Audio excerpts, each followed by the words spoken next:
We are live. Hello everyone, we are live, but the internet connection is very bad. So let's see what we can do. I don't know.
We'll arrive together.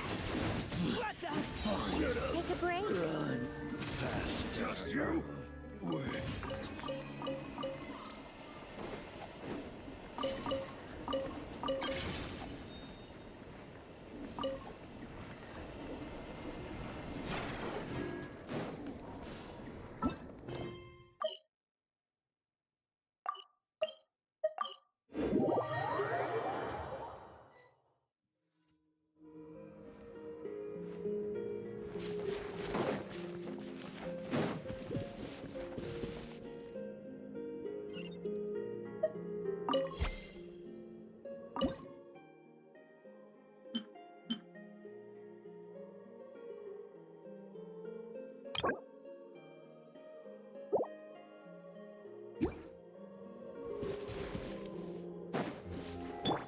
Accelerating.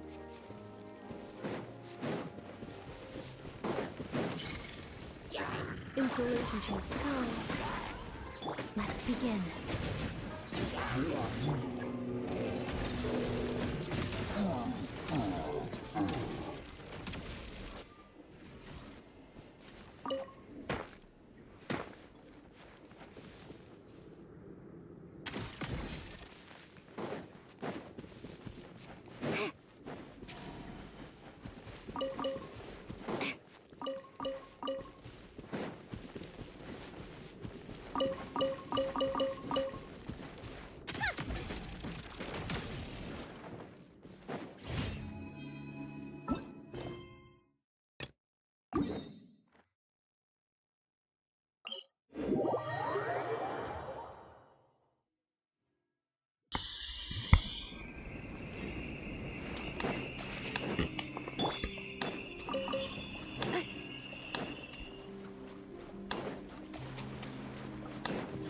Accelerating.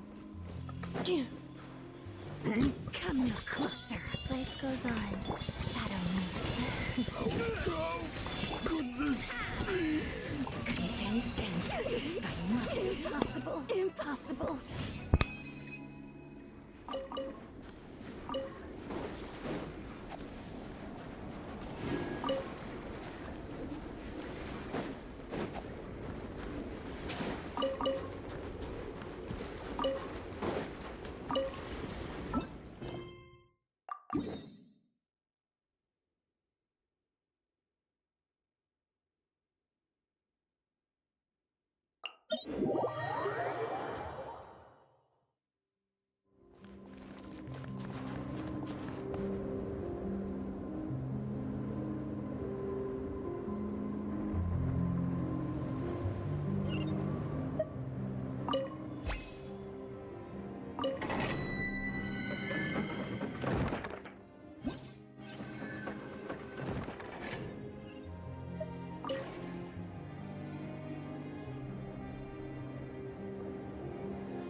Yeah.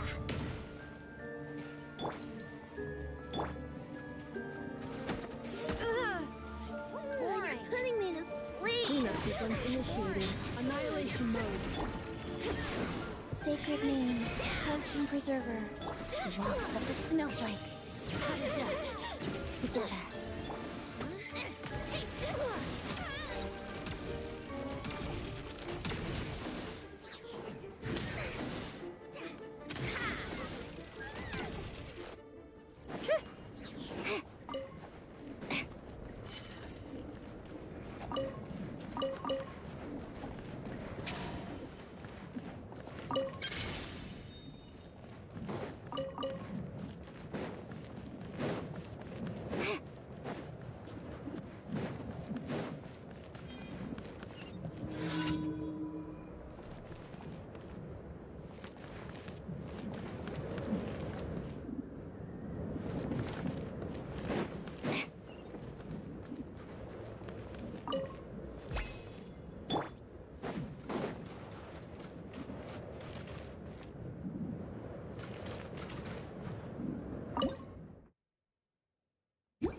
Ad Astra Abyssosque. Welcome to the adventure. Thank you for completing. Ad Astra.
Excelos.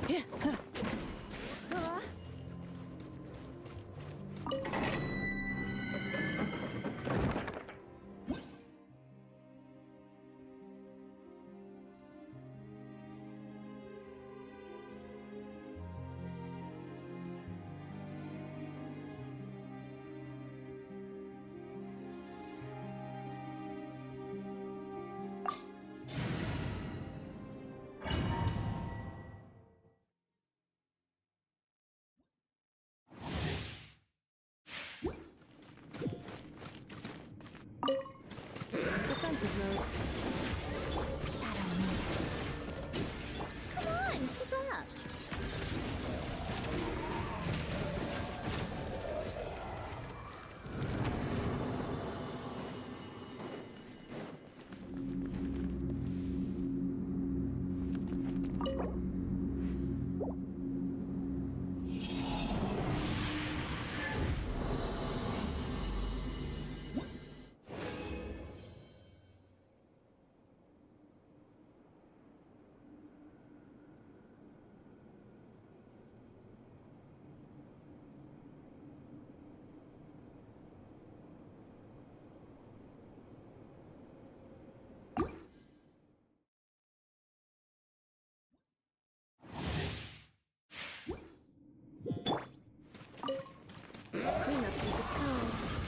Orders given.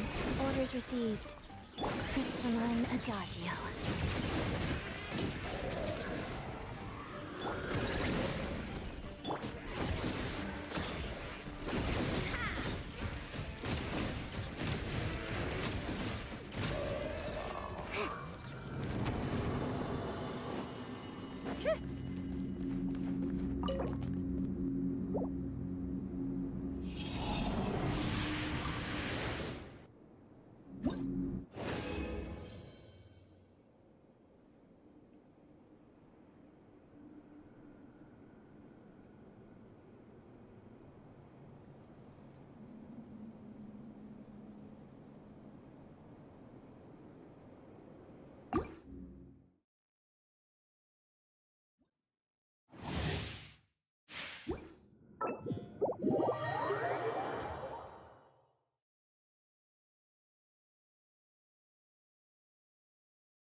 Hard work pays off.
was my bad.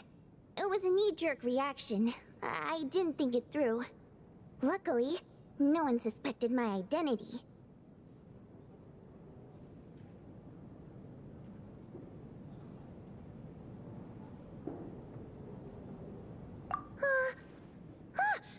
Oh, phew. It's just you. I thought someone was eavesdropping. Since Vodianitsa and I were on the same page earlier, I think I should share my thoughts with the Rokot members first.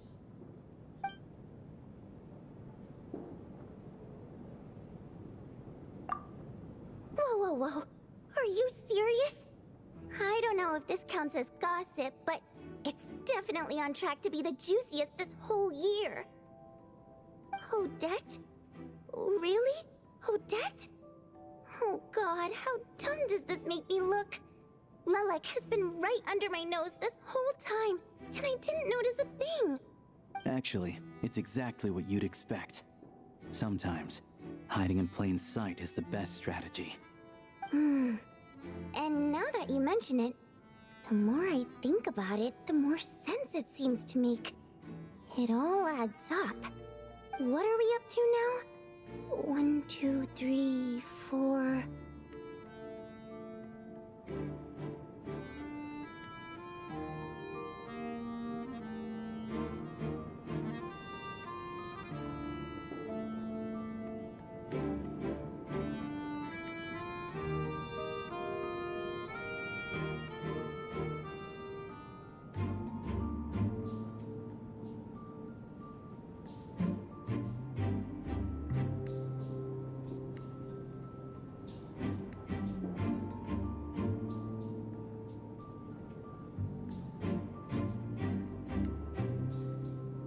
Odette's identities.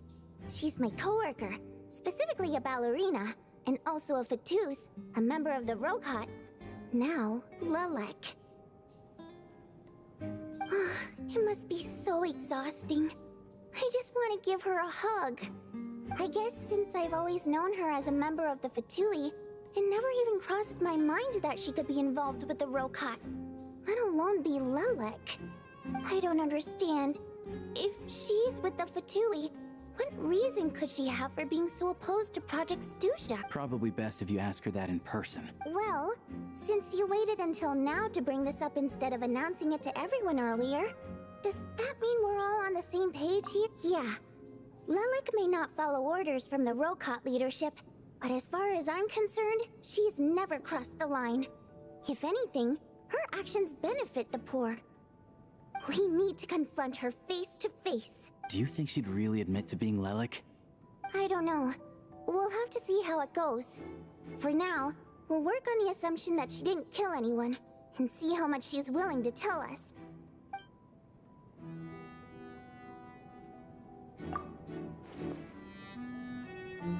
Now's our chance. Odette's alone. Let's go. Hey, Odette!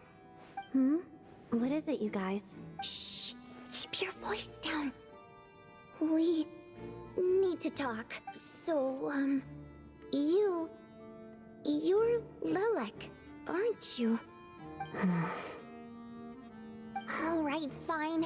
You don't have to say anything or explain yourself. Just hear me out first. None of us believes you'd kill innocent people. Whoever murdered those 2 people last night, it wasn't you. Traveler was the first to figure out your identity, but she kept quiet during the discussion just now. Still, it's clear where the group consensus is heading. Everyone believes Lelek is the culprit. If your identity is exposed, you'll be in a really bad spot. We're your colleagues, and we know what kind of person you are. I don't want anything bad to happen to you. So, can you clue us in? Tell us everything. The more we know, the more easily we'll be able to cover for... Alright. Yes, I'm Lelek. And no, I'm not the murderer. And thanks, but I don't need you to cover for me. Actually, I'm planning to reveal my identity.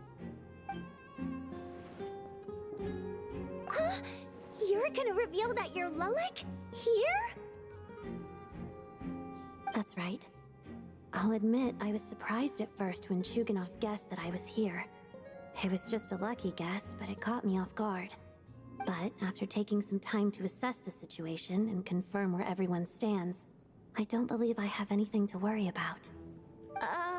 Are you sure you don't need a second opinion? Given the circumstances. Mr. Valeri! What?!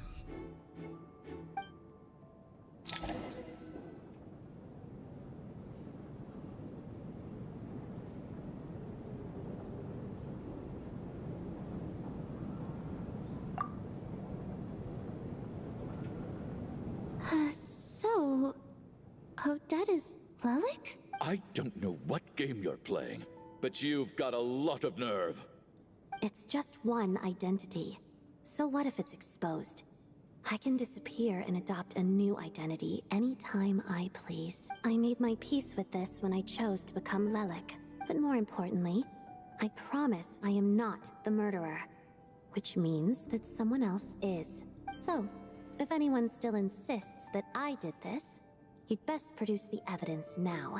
Otherwise, I suggest that you bite your tongue. Because if you really believe I killed 2 people without making a sound or leaving a trace, pointing fingers at me would surely only make you my next target. Is this really the truth, Miss Odette? That's confidence, all right. I believe you. A real no-nonsense attitude. I can see why Marionette said that she's on track to inherit the title of the Fair Lady. Are you seriously buying this? Hey, officer!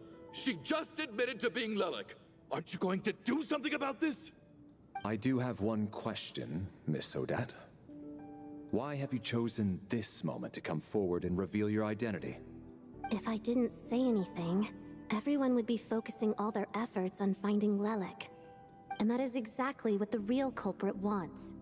I don't want to be the scapegoat who lets the murderer get away with this crime. Despite all the accusations, she made the smart choice. A remarkable display of rational thinking under pressure. Clearly, Odette's talent extends far beyond the art of dance. She thought so far ahead. Ugh, why do I always feel like I'm one step behind her in everything? You've convinced me. Dealing with the murder case remains the top priority right now. Let's put the name Lelic and all related incidents aside until further notice. Nevertheless, the group still considers you the prime suspect. I assume you have no quarrel with that, Miss Odette? I understand. You're welcome to keep an eye on me around the clock. I have no objections. Mr. Chuganov? For my wife and daughter's sake, I'll let you off the hook for now. But don't think you're forgiven for breaking into my house and threatening me. Just wait till we get out of here, Lelic. We'll settle the score then.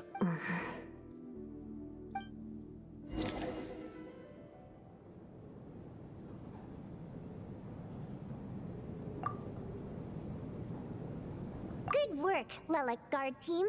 And Lelic too. Here, have some hot water. Turns out Valeri knew about my exploits, so now I've been told I have to guard Lelic with him. Shouldn't you be facing my way if you're guarding me? At the moment, it looks more like you're my bodyguards. If the true culprit is indeed still at large, as you have claimed, we must keep our guard up against them also. Don't worry, Tonya. We'll get through this. Once the snow stops, the officials will step in. The investigation will get easier, and then we'll be safe. But once the snow stops, won't everyone just leave? You're gonna miss us, huh? Well, some of us work at the theater, so we'll still be here. I'll even give you a special backstage pass. Really, Miss Vodyanitsa? That's awesome! You've made a fan for life. Aw, you're so cute, Tonya. All right, let's swear to it. I promise to give you the pass, and you promise to never change your mind about being my fan. Promise. Don't indulge her, Tonya. You don't have to swear an oath over things like that. You really do get carried away sometimes, don't you, Miss Vodyanitsa? Hey, mind your own business.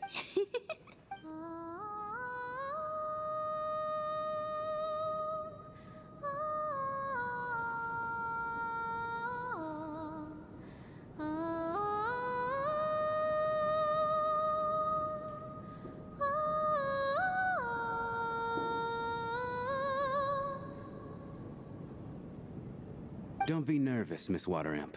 Everyone's here. There's nothing to be afraid of. Excuse me? Do I look nervous? Don't be ridiculous. Hmm? No. You sound nervous, lass. Oh. Wait, but how... Okay, plenty of people know that I'm a water imp, but still... How come you understand our primary mode of expression? Primary mode of expression.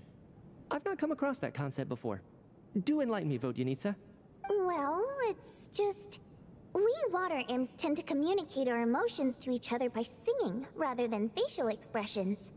The emotions we convey through song take precedence over our facial expressions. So, we think of it as our primary mode of expression.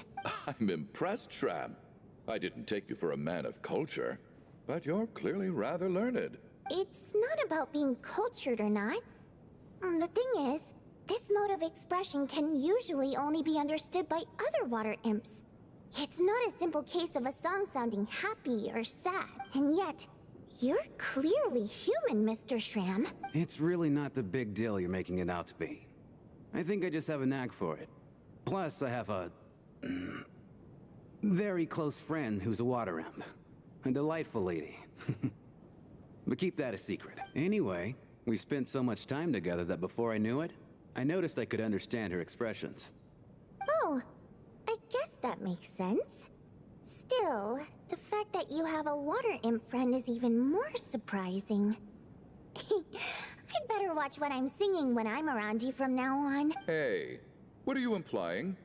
You're not secretly insulting the audience in your songs, are you? Heavens, why would I do a thing like that? It's getting late. We should discuss our sleeping arrangements for tonight. To guard against the killer, someone needs to keep watch. I suggest that we don't sleep in separate quarters tonight. It will be safer if we all stay together. As long as someone keeps an eye on Lelik, I'm quite sure we won't have any trouble. Are you saying that you wish to bet your life on Miss Odette being the killer? Nonsense. Of course not. Then I propose the following arrangement for tonight. The Traveler, Odette, and I will form the Night Watch. We'll sleep in shifts, but two of us must be awake at any given time. An excellent idea. This allows us to handle the Night Watch while also keeping an eye on Lelik. Meanwhile, the rule of taking shifts in pairs resolves the other issue. Namely that we can't necessarily trust the Traveler or Valeri either. I expect that plan took you quite some time to come up with, didn't it? Actually, our field combat manual outlines a similar approach. Although the scenario there involves guarding prisoners overnight during field operation. That being said, I must clarify that I harbor no disrespect towards you personally, Miss Odette. In fact, Lelik's numerous covert operations make fine textbook examples for military agents. I care less about respect and more about the fact that you just robbed me of 2/3 of my sleep tonight. I'm calling dibs on being the first to rest. Good night.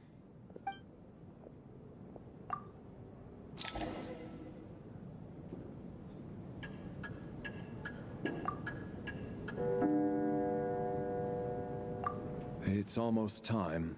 We should wake Odette. How are you faring? Oh, not going to argue with that. I'll take a quick nap. If you start to feel sleepy, wake me up anytime.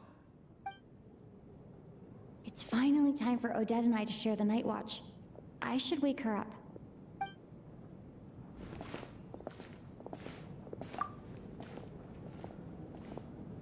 I came here to get information from her in the first place. Maybe I should think about what questions I want to ask before she wakes up. How long are you gonna keep staring at me? Couldn't sleep. My mind's been running haywire. Plus, there's something I've been meaning to talk to you about.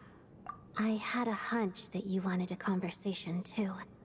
Let's take this chance to clear the air, shall we? I just had a simple question for you, really. It's Rosaline. In her final moments, did she have any last words or anything? I see. Well, that was all. I have no other questions. No. She was utterly ruthless in pursuing her goals. That kind of person should be hard to miss. And yet, even though I never approved of her methods, and she was an abrasive person, the fact remains that I am indebted to her. Oh, she told you. I guess that makes sense. I think she and Rosaline were on pretty good terms. Yes. Rosaline wasn't the kind to gossip about this sort of thing. Not that it's any huge secret to me, though. When I was a child, I had to join the Fatui for the sake of my mother and me. I trained under Rosaline.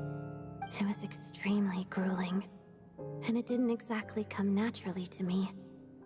All I could do was try to ignore the biting cold and practice, practice, practice. I was a newcomer who'd managed to make a good first impression on a harbinger. There was pressure to live up to her expectations, to be worthy of the fair lady's reputation. Every day was a struggle against the cold, pain, and fatigue. And most nights, I struggled to fall asleep. After enduring all that, I've become almost immune to the sensation of pain. I suppose that was the cost of survival. Surely, any child who had to experience that would grow to hate her lot in life, don't you think? So, I put an equal amount of effort into my ballet. Because in my young mind, that was the only way to defy my fate. It was my way of telling her, the Fatui's demands and your expectations of me are not what I wish for. One day, I will leave. I think she probably blamed my poor performance in training on my passion for ballet. She knew my heart wasn't in it. One time, when I was secretly practicing a dance at night, she suddenly showed up. I knew she was there to catch me red-handed. I told her, "You don't deserve to watch the dance I learned from my mother." She looked stunned. I guess she was surprised that I lashed out first, before she had the chance. But strangely enough, on that occasion, she wasn't fierce with me like she was during training. Instead, she fell silent for a moment, and then left. After that, she never interfered with my dancing or asked me how it was going. She never came to watch me dance again either. Not even once. She was. But even now, whenever I take out this core Ignis, I can't help but think of that night. Of the look on her face. Sort of. Although gift might be too kind a term. This is her flame sealed within ice. A symbol of her favor, yes, but also her way of keeping an eye on people. She knew the location of every piece of core Ignis. If any recipient started acting suspiciously, she'd be onto them immediately. Trust her to make even a mark of approval feel suffocating. So, when news of Rosaline's death reached Snezhnaya, many people immediately crushed their core Ignis. It gave them a profound sense of relief, like they'd broken free from her shackles. But I kept mine. With my sensitivity to pain being as dull as it is, the warmth from this core Ignis is one of the few things I can still feel clearly. I still wonder, did she really come to stop me that night? I wasn't sure, but I was scared, so I said some really awful things. I guess she didn't leave anything behind. Not that I expected her to. It's fine. It's just a bit of a shame that we couldn't settle our differences before the end. She did. Are you sure she was talking about this event?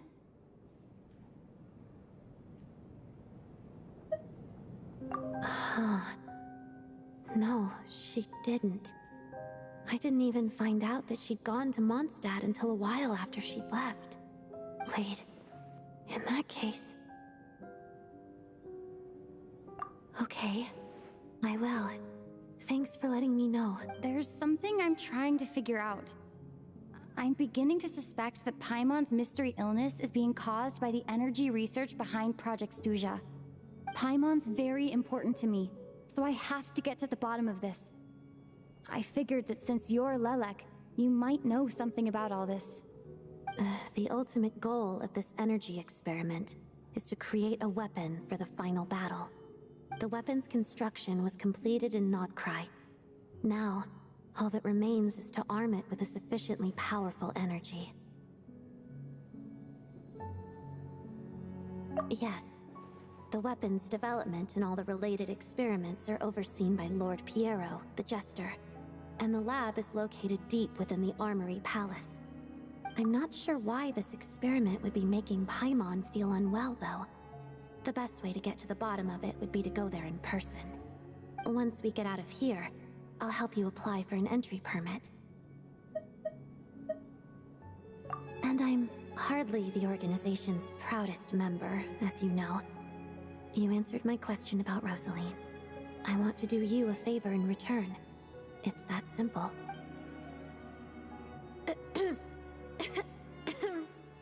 Huh? What's wrong? Are you not feeling well? You two seem to be hitting it off.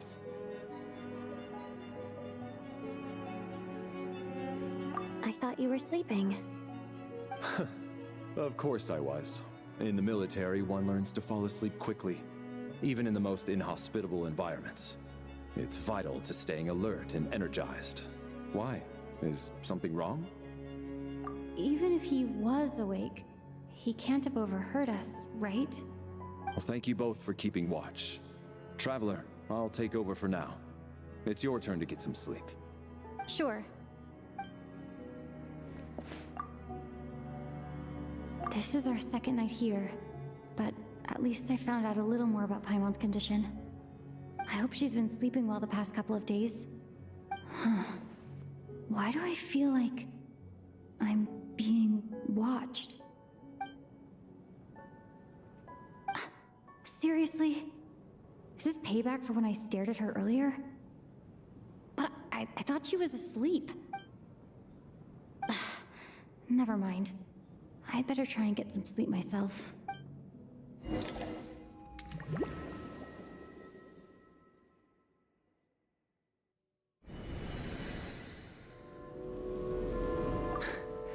Hey, what are you spacing out for? Are you reaching your limit too? How long have we been walking for? Do you remember? Time's lost all meaning. Ever since we noticed that thing above our heads. What was it called again? A star key? Or key star? Anyway, the person who named it was swallowed by the black mist. Whatever it's called, ever since we noticed it, we've been walking up and up, hoping that as long as we reach it, we can find a way out of this place. But it seems like no matter how far we walk, we never get any closer. Well, we've come this far. You never know. Maybe we're almost there? Come on, enough moping. Let's go. The black mist is catching up.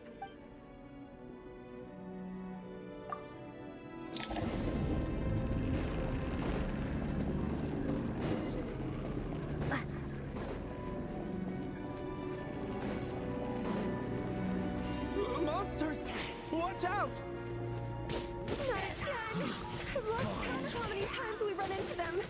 Be careful.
monsters ahead of us, the black mist behind us.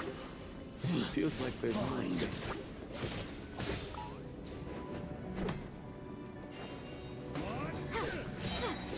Fighting frog! Shut up! Run faster.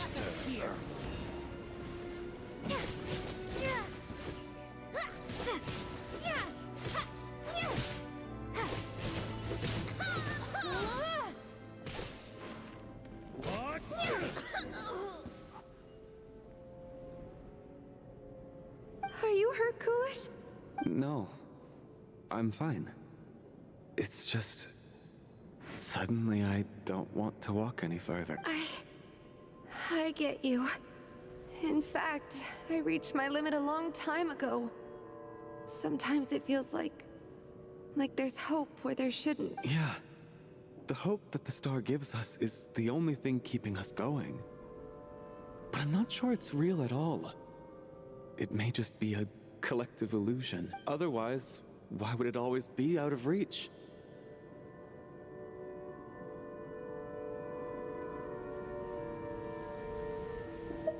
We know you mean well, but you're only saying that to try and encourage us to keep going, aren't you? Thank you, friend. But enough is enough. Please don't give me any more false hope. Hope is poison in this place. You're going to continue, aren't you? I admire that. I've given up, but I wish you the best. May there come a day that you catch up to the star and leave this godforsaken place.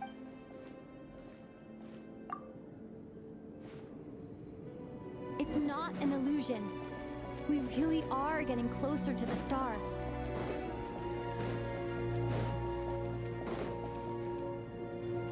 Congratulations.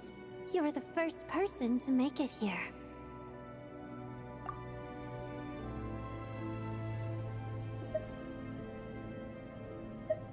I'm the star's envoy. The black mist has stopped rising. Its hunger is satisfied for now. Having devoured your two companions, this is a good opportunity. I'll let you get some rest before we continue. What do you mean, leave? The star represents the starting point. It's the waypoint for the beginning. Congratulations on reaching the starting point. Once you are ready, we will head out and walk upwards. I will be right by your side the whole way. Huh? What's wrong?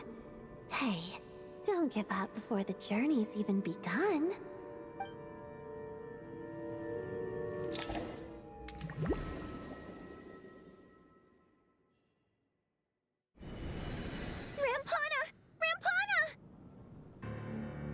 Is that Vodyanitsa's voice? What happened? Coolish, wake up! Please wake up!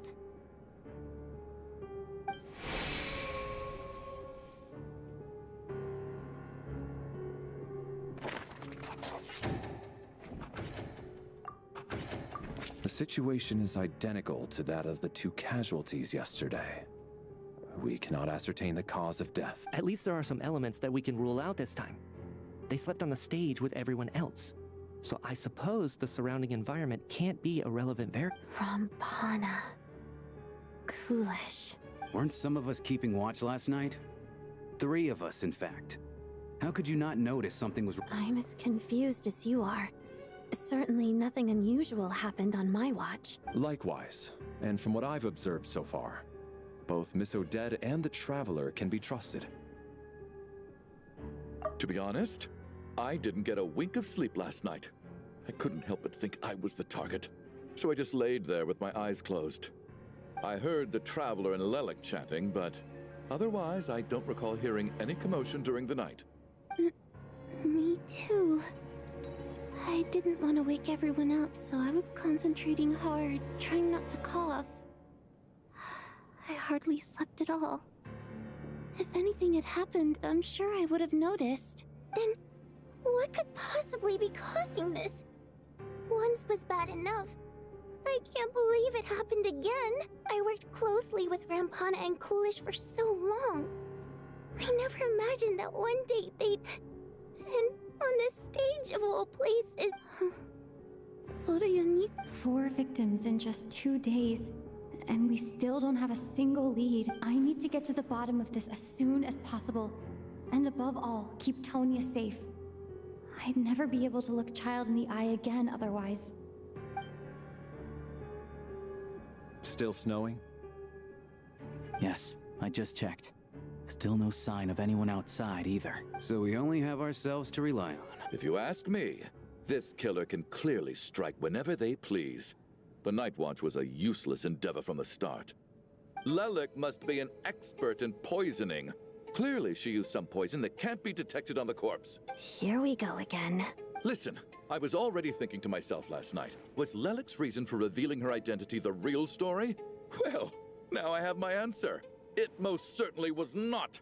She's been playing us for fools. You get off on this, don't you? Revealing your identity, only to carry on with your killing spree? That's a hideous thought. One that only a hideous mind like yours could dream up. How dare you? That's enough. Yesterday, you named Lelik as a suspect because the victims were both wealthy merchants. Lelik might have had a motive then, but today's victims were just ordinary people.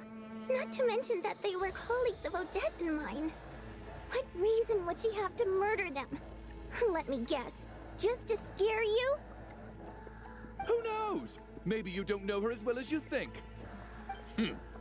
I implore you all to ask yourselves, how many people are there really in this world that have what it takes to kill another person? Not many, I'd wager. Lelik is well known to be a ruthless operator, and now she has revealed her identity. How could it be any more obvious? Everything you've said so far is still just conjecture, which doesn't constitute a concrete lead. You need to back up your claims with some evidence. How can you defend her, officer? What did she say to you while you were on Night Watch? Maybe I shouldn't be so surprised. You military types are always colluding with criminals to target the rich. All so you can get your grubby paws on our hard-earned fortunes, then tell us to fall in line. The Fatui, the Druzhna, and the Rokot. Thugs, the lot of you. Don't you dare. Sir, but... You were the one who told us not to stop other people from expressing their opinions yesterday. 4 people have already died. Only yesterday I was chatting with Mr. Coolish. Then we woke up in the morning and he's... Turning against one another is the last thing we should be doing right now. Little girl. Even if Mr. Chuganov is a puffed-up, pig-headed windbag who doesn't have a clue what he's talking about, he's still one of the victims here, isn't he? I had no intention of resorting to violence. But you're right, Miss Tonya. I ought not prevent him from speaking his mind. In any case, I believe Mr. Chuganov has calmed down a little now. We may resume our discussion. I don't think there's any need for that. What is there to discuss? Nothing about this situation is normal. Did you have an idea, Mitya? You're the brainiac here, right? Come on, clue us in. I've been mulling something over. All the leads we have so far concern things from outside the theater. Miss Odette's alter ego, the threats Mr. Chuganov received. But then there's the 2 double murder crime scenes themselves, which have given us absolutely nothing to go on whatsoever. That's highly unusual. Even with the most careful killers, there's always some evidence left behind. So what are you suggesting? I think this could be a supernatural event. It isn't characteristic of human-on-human homicide at all. Correct me if I'm wrong, but aren't you supposed to be a scientist? That doesn't sound like a conclusion someone like you is supposed to make. I got into scientific research because of my insatiable curiosity. But if the present situation defies all known scientific explanations, I don't mind shifting my curiosity toward the paranormal instead. Now that you mention it, I remember when I first came to the theater. I heard rumors about this place being haunted. Haunted? Yeah, I think I heard the same thing. But I mean, they're only rumors, right? We've worked here for years. Surely we would have noticed any spooky goings-on by now. Well, this has taken an unexpected turn. A haunted theater? If Paimon were here, she'd probably be hiding behind me in fear right now. Why don't we take this opportunity to look for clues again with a more open mind? Maybe a different perspective will help us see something different. Very well.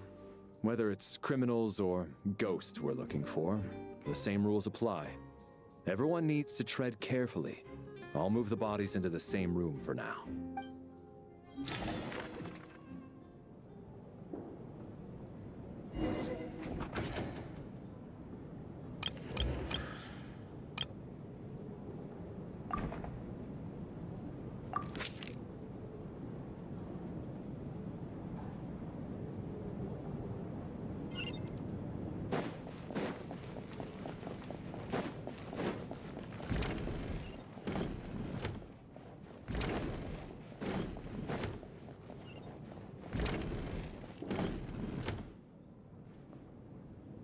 Valeri, come take a look at this. You too, Trap. Some sort of notebook. What is it for? It's the on-duty logbook for the theater. Coolish was the main person to use it. He mostly used it to record any unusual incidents during a show, audience numbers, exit times, and so on. Yes, he'd always have this logbook with him when he checked tickets at the entrance. This should confirm a lot of key details about the recent show. So, you find anything unusual? Yes. The number of people.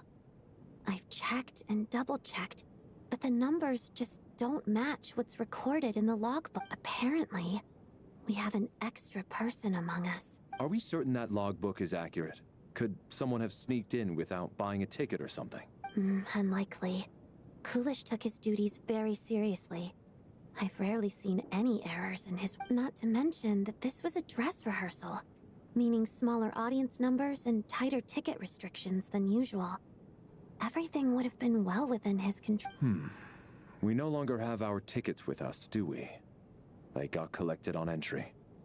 I assume there's no way we can check them again. Unfortunately not. The theater recycles tickets. Once people are in the door, they don't tend to leave until the show ends. So we collect the tickets at the point of entry. Still, I'm inclined to believe that this discrepancy in the head count is significant somehow. Did an extra person just materialize out of thin air?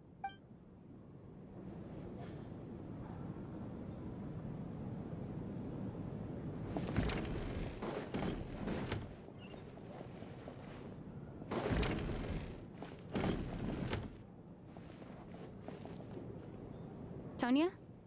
Did you find anything? Not yet. Still looking. So... Are we supposed to be looking for something paranormal? I think I'd prefer teaming up with you than looking around on my own. This looks like somebody's notebook. Shall we read it together?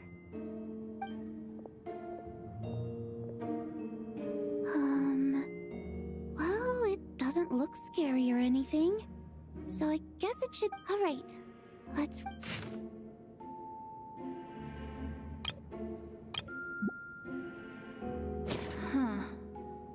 This has to be Vodyanitsa's writing, surely. Maybe it's a little rude for us to peek at this. I feel like I just read someone's secret diary by accident. It sounds like she's writing this for her parents, right? I don't understand. Why put this stuff in a notebook instead of mailing it in a letter? Because her water imp parents belong to the aristocracy, who were driven out of Snezhnaya by the Tsaritsa long ago. And now they live somewhere new, where the postman can't get to. We're sorry. It's fine. My fault for not storing it properly. I can't leave things lying around and expect them to get ignored when everyone's scouring the place for clues. Alright, give me my notebook back. I'll take over the investigation in this room.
Ah, Traveler. Since you're here, come take a look at that. Alosha found it. We're both curious to hear your perspective. It appears to be well, an investigation report. And the focus of the investigation was the rumors of haunting we heard about earlier. An investigation report, huh? Looks quite old. Huh. This person's name looks to be of Sumeru origin to me. The theater manager must have hired an investigator once specifically to look into this issue. But it doesn't look like anyone ever looked at the report. Presumably, the manager wanted to know if the supposed haunting was dangerous, while also being fearful of word getting out in case it affected the theater's business. Anyway, the bottom line is, the haunting is actually real after all. It's caused by an obstruction in the ley lines. Is there any chance this is the key to finally making some progress with the murder cases? Ley line problems are pretty unexceptional to me by this point. And while it certainly offers an explanation for the ghost, it's hard to imagine what connection it could have to these two murder cases. Some of the language that appears at the very end of the report caught my eye. Angel civilization, ley line renovation? My area of research doesn't touch on any of that, so it's completely outside of my wheelhouse. Huh? A piece of paper just fell out from the report. It landed right by your feet.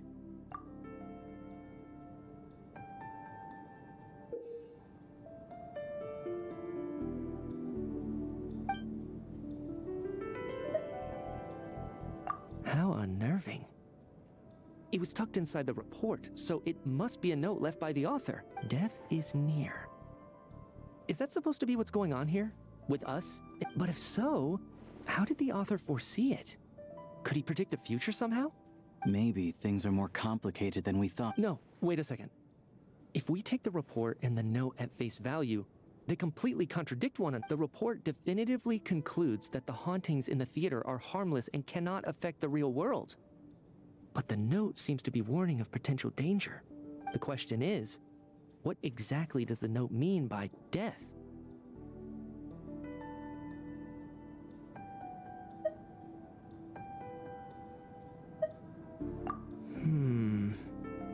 The various ways we could interpret this keyword lead in completely different directions.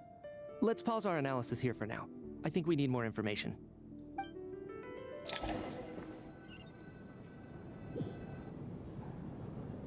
If we take all this together, it's not impossible, is it?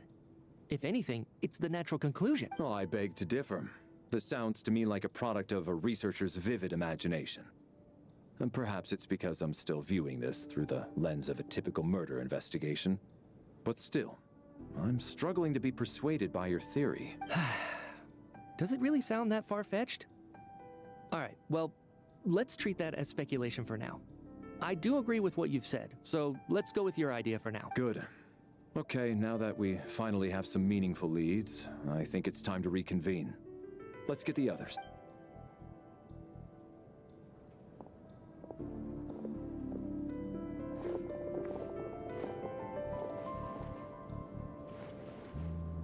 So, that's about everything we've discovered so far. I'll share my theory first.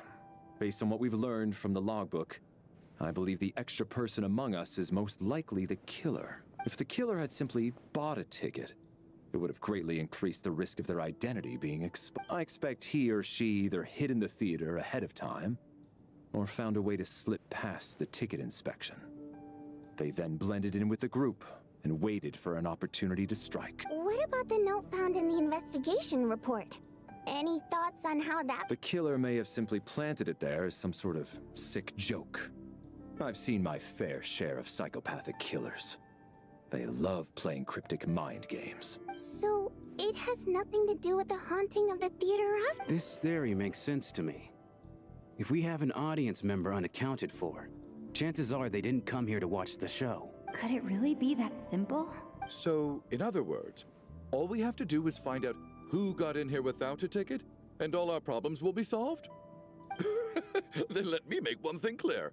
All the theater staff should be well aware that I came here for the rehearsal legitimately, yes? There's no way I'm the one who didn't have a ticket. It's true. I hear you used every trick in the book to get a hold of that ticket, too. Everything short of throwing a temper tantrum and rolling around on the floor at the entrance. I most certainly did not degrade myself in such a way. Probably a stupid question, but I might as well ask. Did anyone here get in without having their ticket checked? Guess it was naive of me to expect them to just admit to it. Especially after the unprompted Lelic reveal. Once was already a miracle. Twice would be unfathomable.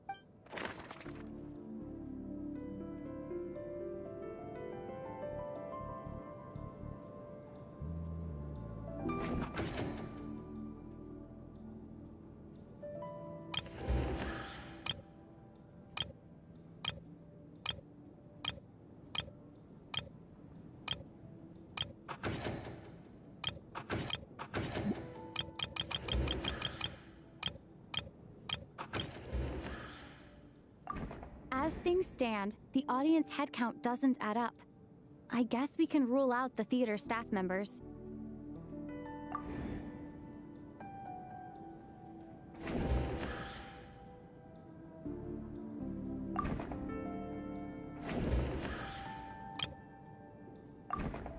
I don't believe any of us here knew Shram before all this. If no one can verify Shram's identity... Mr. Shram, did you really go through the ticket inspection to get in here? Huh? Me? Why am I being singled out, my friend? Do I seem that suspicious? It's not that you stand out as suspicious, more that everyone else has been ruled out as trustworthy. Okay. Well, we spent the best part of 2 days together now, so I'm sure you can all tell what kind of person I am. I'm a true gentleman. I never dream of doing something like sneaking to the theater without a ticket. Yeah, I have no doubt that you're a good person. But the problem is, none of us here actually know you, so no one can say for sure that you are who you claim to be. Although, actually, what was it you said last night? Yeah, you're friends with that water imp, which is why you understand our primary mode of expression. Last time I checked, there were barely any of us remaining in Snezhnaya, since most of the water imps left. Could you tell me a little bit more about your friend? There's a good chance I actually know her, and I suppose it's also kind of a way for everyone else to get to know you a little better. Good grief. Are you blushing? Pull yourself together, man. Stop giggling like a teenage boy. It's revolting. Hey! Revolting is a little strong. All right, fine. I'll admit it. That water imp friend of mine, the truth is, we're dating. I was just the bodyguard hired by our family. But the stars must have aligned, because sparks began to fly between me and their daughter. Never in my wildest dreams did I think I'd get so lucky. We don't need details. Just get to the point. Okay. I'm just a little hesitant to reveal her name, that's all. You know how it is. These are delicate times. Even with me to protect her. If word gets out that she's dating a human, both the Fae and human factions will give her a hard time. Really? Wait, no. That can't be. Huh? Shram, what the devil are you talking about? Why is everyone looking at me like that? Surely you can understand where I'm coming from. Delicate times? Factions? Yes. You know, the Civil War. Last time I checked, the Fae and the humans were still at each other's throats. If I'm not mistaken, the last significant civil war in Snezhnaya history was over 400 years ago, when Her Majesty the Tsaritsa had just taken the throne and was consolidating her reign. What do you mean, 400 years ago? What's going on here? Is Shram from the past? All right, Mr. Mitya, you win this round. As far-fetched as it is, it appears that your theory may be correct. I'm just as amazed as you are. I didn't even believe it myself, to be honest. Is someone going to explain what's going on here? From the look on your face, you figured it out too, haven't you, Traveler?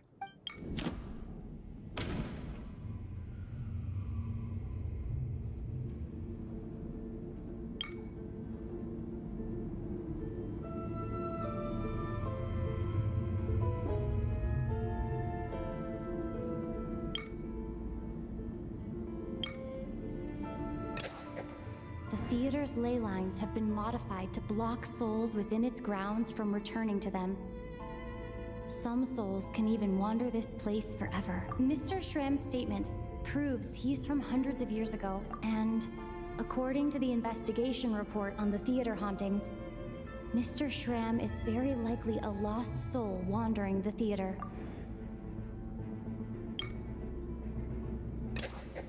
For some unknown reason, the soul that has been wandering the theater due to the leyline issues has joined our group and blended in. Yeah, that must be the immediate reason why the ticket count doesn't match the number of people.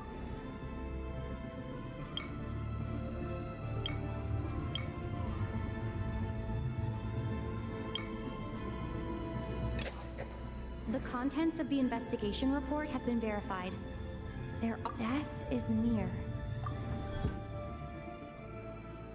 Yeah, the logic is clear now. The investigation report said that there would be souls stuck wandering around the theater because the ley lines were cut off. Mr. Schramm must be one such soul who died in the theater a long time ago. In which case, that also makes him our extra person. So when the note said death is near, it must have been referring to death as in the deceased. People who died a long time ago. Someone who died a long time ago. In short, there's a dead person among us. The extra person we've been searching for is a ghost from the past. You mean I'm a ghost? No. Don't make jokes like that, my man. There must be some mistake. But even if I was dead, I know for a fact I didn't kill anyone these past 2 nights. Yeah, even if all that's true, the report also said the souls inside the theater can't affect reality, right? They're harmless. Then what if the problem isn't the souls at all, but the ley lines themselves? The ley lines have a powerful ability to attract and devour souls. Let's say that the ley lines are like a black hole, constantly seeking to engulf souls. But the souls that don't want to return are trying to avoid being sucked in. Huh. Why does this analogy sound so familiar? What happens when the black hole can't achieve its goal? I'm only speculating here, but what if it ended up swallowing innocent souls by mistake? Or intentionally taking other souls to compensate? That could explain why we weren't able to determine a cause of death. If you're right, and their souls were devoured by the ley lines, it does make some sense. It does seem to explain a lot of the things we couldn't make sense of. Does that mean it's true? Except there's no concrete evidence. Mitya is relying on a lot of logical leaps. Still, it seems like the best explanation we have under the circumstances. All right, so how could Schramm not know that he's dead? Seems a little unlikely that he hasn't noticed anything unusual even after several days interacting with us. On the contrary, it's perfectly normal for a soul to wander the theater for centuries without questioning their existence or reason for being there. It's simply what's natural for them.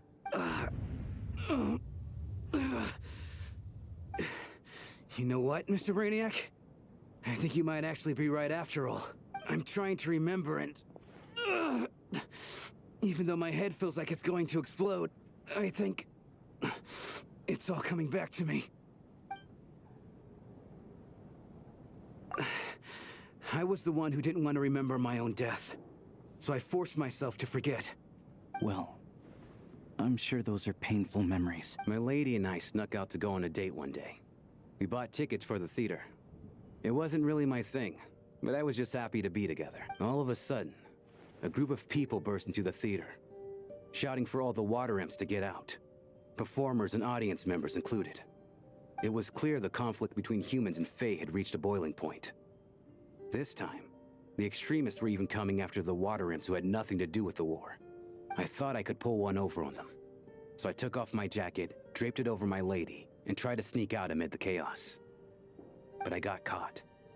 They started shouting, calling me a traitor to humanity. But I was going to do whatever it took to buy our chance to escape. No matter how many people stood in my way. I had to. Both as their bodyguard and out of love. It's all right, friend. You can stop there if you want. You don't need to dig all that up again. It's just... even now, I'm still struggling to accept the truth. How could I be dead? I'm sorry. Everyone. If I'd known I was a dead man walking, I wouldn't have dragged you down with me. If I'm the cause of all this death, then punish me however you see fit. But, Mr. Shrimp... No. I refuse to be a burden. I know what I have to do. You said I've been wandering the theater for centuries, right?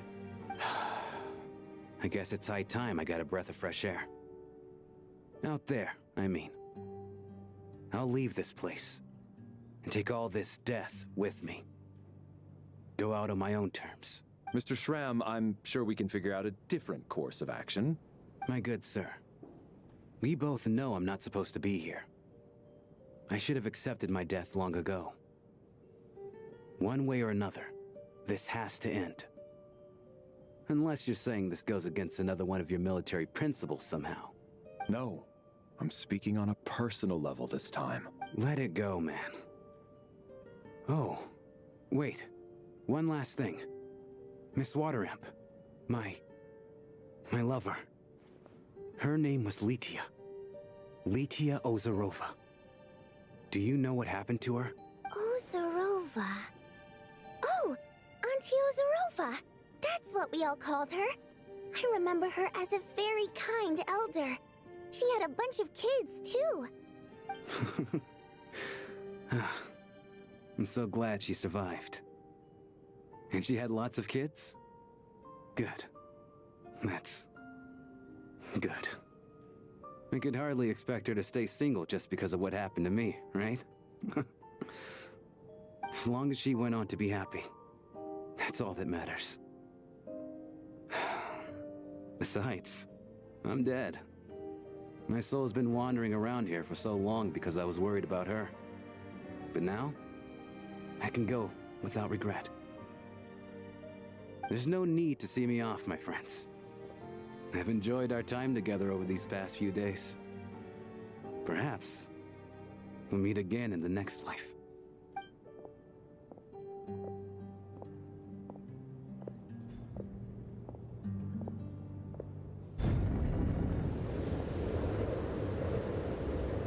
Take care, my man. I know Mr. Shram was already dead, but... I still feel so sad. Death is cruel, no matter how we might try to make sense of it. So, was the conflict between Fae and humans really that bad back then? I was only little, so I don't remember much. It's terrible to think that so many innocent people had their lives turned upside down. Even the historical records about that time period don't say much about it. All people know is that the Tsaritsa founded the Fatui, drove out most of the Fae aristocracy without explanation, then used her terrifying power to suppress the humans. It seems to me like the Tsaritsa chose to make herself the enemy. She downplayed the conflict, directing whatever animosity both sides had for each other at herself instead. That's also why, despite how brutal the conflict was at the time, there hasn't been much lingering tension between humans and Fae since. Things have been fairly harmonious for the past few centuries. So, the Tsaritsa banished the Fae to protect the Fae living in the city? She offered herself up to be hated in exchange for peace. Maybe it's not quite as bad as it sounds. I don't think Her Majesty is too concerned if mortals hate her or not. And besides, there are very few who truly do. All this time, I had no idea. All right. If Mitia's theory is correct, then I think we can consider this matter settled. Let's all take a break. Ugh, if only this blasted storm wasn't still raging on.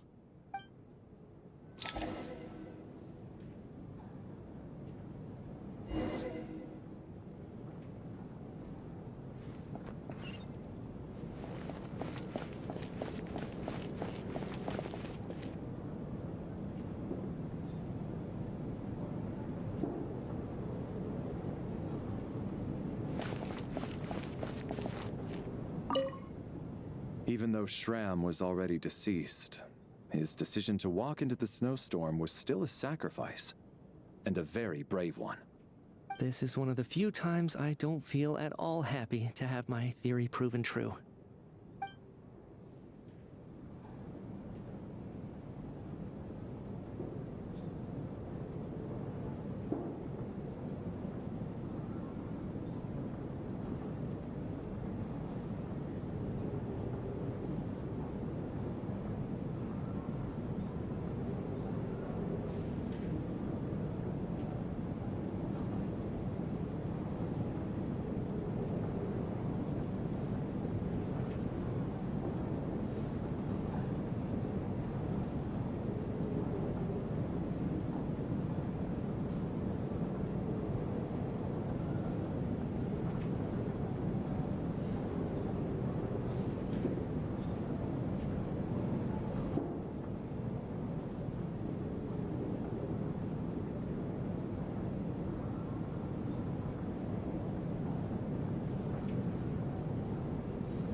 Looks like now we can just rest until the snowstorm stops.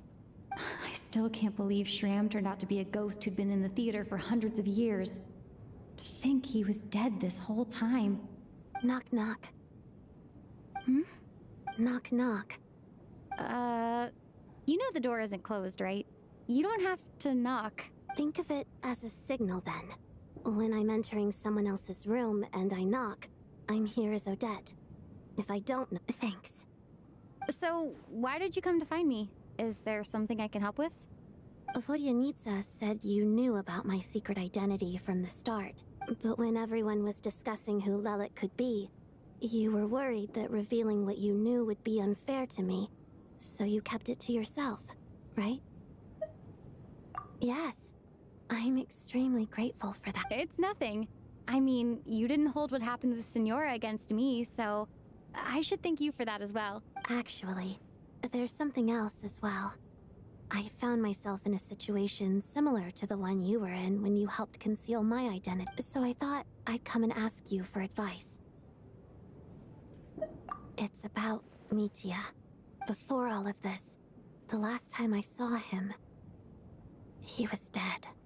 As I'm sure you know, my goal as Lelek was to stop Project Stuzha. Well, when I found out the tech lead for the experiment behind Project Stuzha was Mitya, I immediately started planning to track him down and threaten him to back out. I often saw him around the theater, but I soon concluded that making my move there would risk exposing my identity.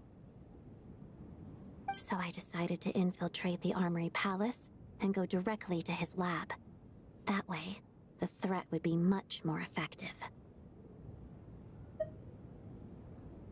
Well, I suppose there was a bit of luck involved.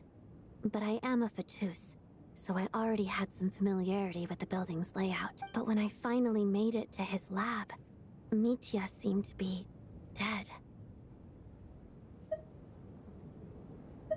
I checked his breathing and his pulse. He had no vital signs whatsoever. I'm certain of that. I thought maybe another anti-Project Stuzha activist had beaten me to it, and chosen a much more brutal method. So I made myself scarce. That's why you were so on guard around Mitya that first night here. Yes. When I saw him sitting in the audience during the performance, I could barely contain the shock. To me, it was a miracle. Somehow, he'd come back from the dead. But then, the murder started happening and things got so complicated that it wasn't really at the front of my mind. That is, until Mitya himself said there must be a dead person among us. Then, I couldn't ignore it any longer. And yet, you thought that bringing it up right away would single Mitya out. Just like when everyone was suspecting Lelek. Exactly. I thought there could be something I was missed. Besides, we soon figured out that Mr. Shram was a ghost. And we knew there was only one extra person. So we thought he had to be the one. But now it seems like there's another candidate. I understand why you kept it to yourself. There was so much information being thrown around during that discussion. Bringing up Mitya would have just introduced more confusion. So, what do you think we should do? Let me confirm one thing first. When was it that you found Mitya dead? Around a week ago. Sometime in the afternoon. A week ago? That's earlier than I thought. I saw him just a few days ago at a restaurant. That definitely would have been after you found him dead. He seemed completely normal to me. Chatting with Vodyanitsa, trying to avoid Valeri. So he was definitely alive on that day. Huh. Well, all I can say is I know what I saw. Here's a thought. The reason we even suspected a dead person could be among us was because of the problem with the theater's ley line. But Mitya's death happened inside the Armory Palace. The ley line issue affecting the theater shouldn't reach that far. You're right. I guess he doesn't fit the profile of the person we were searching for. I think the chances of it being him are very low. Surely he can't have died for real in the Armory Palace. Unless what? Unless he really did come back from the dead. You're right. Do you think we need to disclose this to the others? Huh, what's this? A private meet and greet? Where do I line up? That's not what's going on here. Well, I was just making the rounds. Thought I'd try to lighten the mood a bit. Vodyanitsa's handing out food if you're hungry.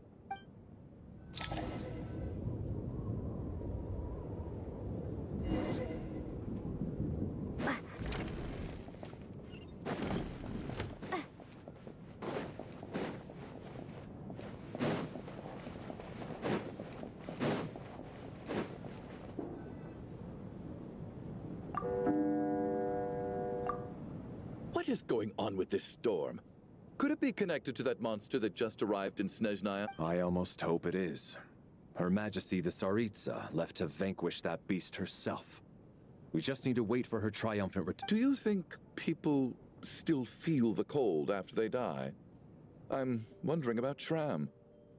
Oh, maybe we should have given him a coat before he went out there. Death itself is cold, isn't it? I'm sure the storm will embrace it. Well, I hope he has a safe journey. I'm going to miss him, I think.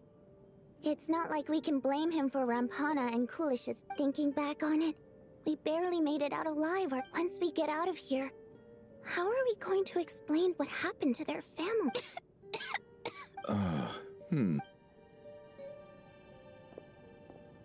Are you okay? Here, take this. I've never used it. Thanks. Look who's Mr. Nice Guy all of a sudden.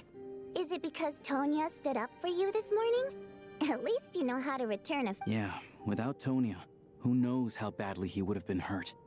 I told you already, I never intended to resort to violence. Bunch of rascals. Little girl? I was rather surprised when you spoke up for me this morning. I didn't think I had many admirers here, so, thank you. Oh, no need to thank me.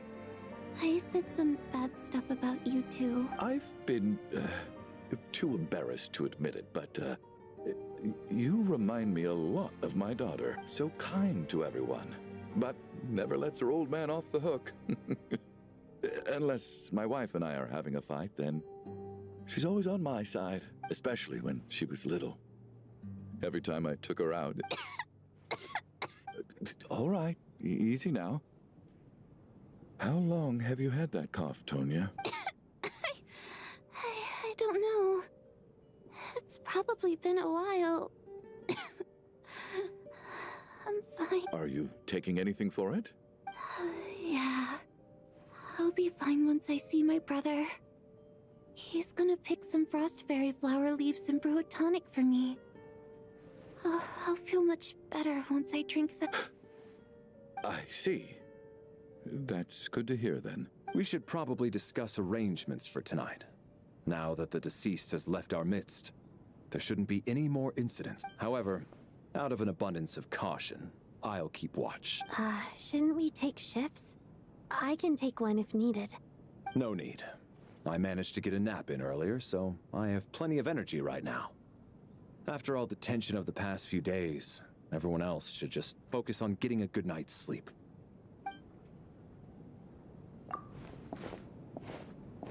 What a long day. This whole situation turned out to be way more complicated than I expected. But Valeri's right. I should just try to calm down and get some rest. The last thing I want is to give myself nightmares.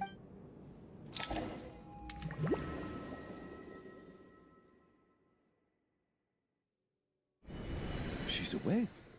She's awake! Get over here, you big lug, and take a look! If you must call me something, call me Mr. Door. The Black Mist is coming. You need to go. Are you all right?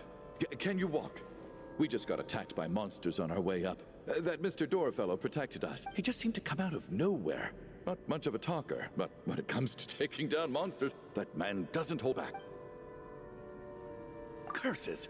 The Black Mist is catching up to us. We need to keep going. Mr. Door, I don't believe I've ever seen you around here before. Why is that? There's no need to try to get to know me. Looking for trouble? Quick, get rid of them! I can just push these ones off. Oh, well, anyway, we're lucky to have you here. Thanks for saving us earlier. No need to thank me. This is where my duty lies.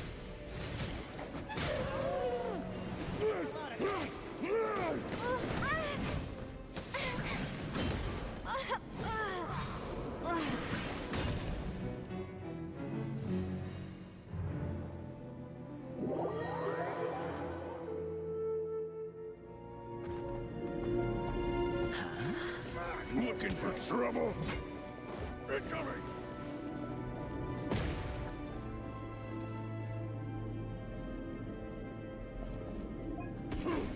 Barely worth my time! Incoming!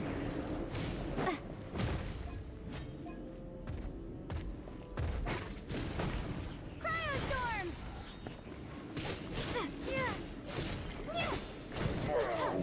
Blade!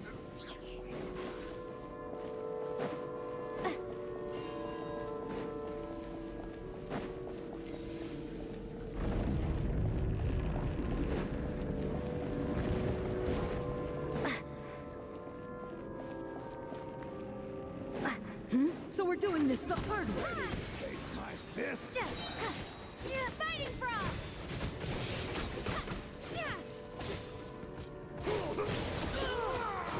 You asked for it! Oh, remarkable work, Mr. Door.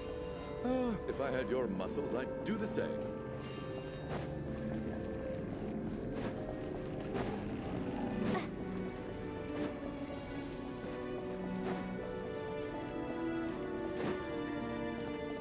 Are none of these doors the one you're looking for? No.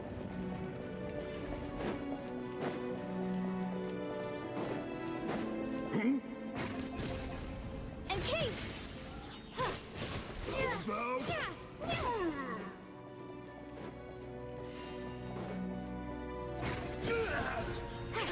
Closer.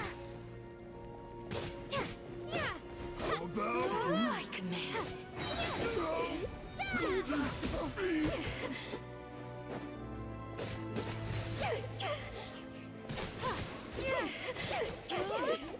Impossible. I'm so exhausted. And the black mist is still rising. Oh. Wait, look! There's more monsters down there. Are they coming from within the black mist? No, no! They're gaining on us! Quick, keep going, or they'll be at our heels any second!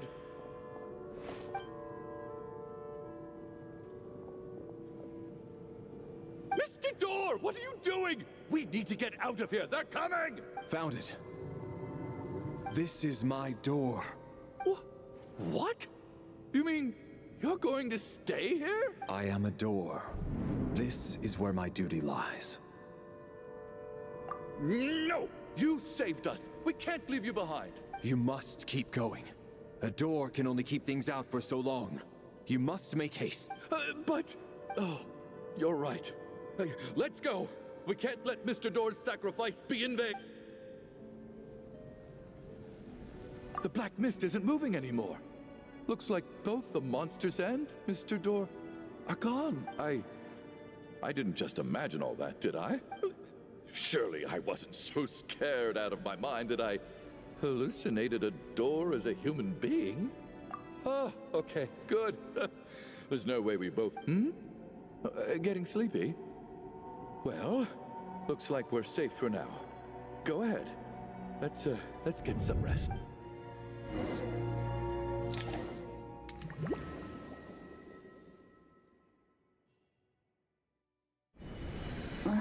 What time is it? Is it morning? Oh, I guess everyone's still asleep. These past 2 days have been exhausting. Valeri's keeping watch though, so he's probably the only one awake. Valeri?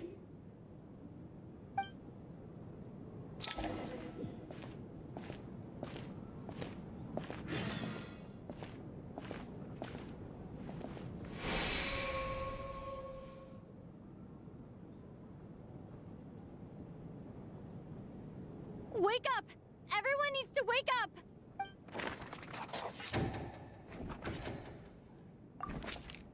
Just like the last 2 nights. No clear cause of death. I've been a real thorn in your side, haven't I, Mr. Valeri?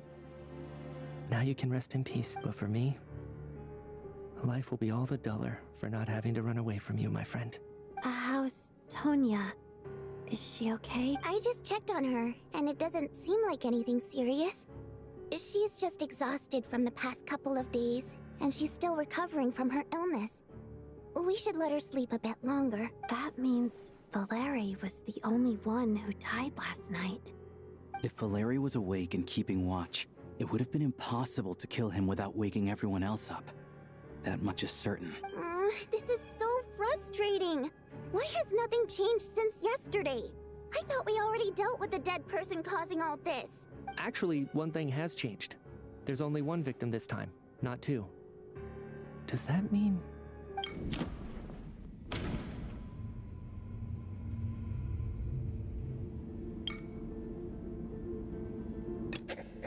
Can a death at night even be defended against? This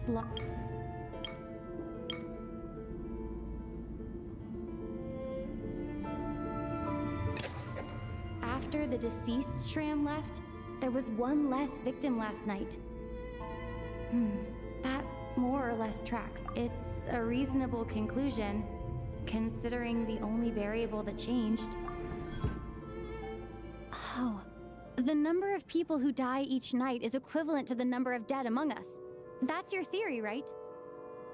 Exactly. We identified Mr. Shram, and the night after he left, the death toll dropped from 2 to 1. By that logic, there must be 1 more dead person left among us. Another one? But there was only 1 person unaccounted for in the ticket checks, right? The head count should match up now. Having an extra person was definitely a cause for alarm, but being 1 person short isn't nearly as unusual. Someone could have left in the middle of the show, or made it out before the storm. 1 more dead person among us. If Mitya's theory is right, then what Odette told me seems a lot more relevant. It's just, at the time, we had no reason to think there was more than 1 If only we'd taken it more seriously as a possibility, maybe this could have been avoided. I'm sorry. This is my fault. I had information that could have been helpful, but I held back. I should have brought it up right away. I'm partly to blame as well. I was too quick to dismiss Odette's concerns. What is this about?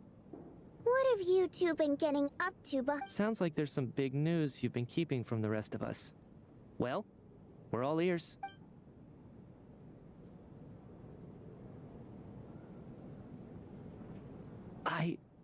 I'm the dead person?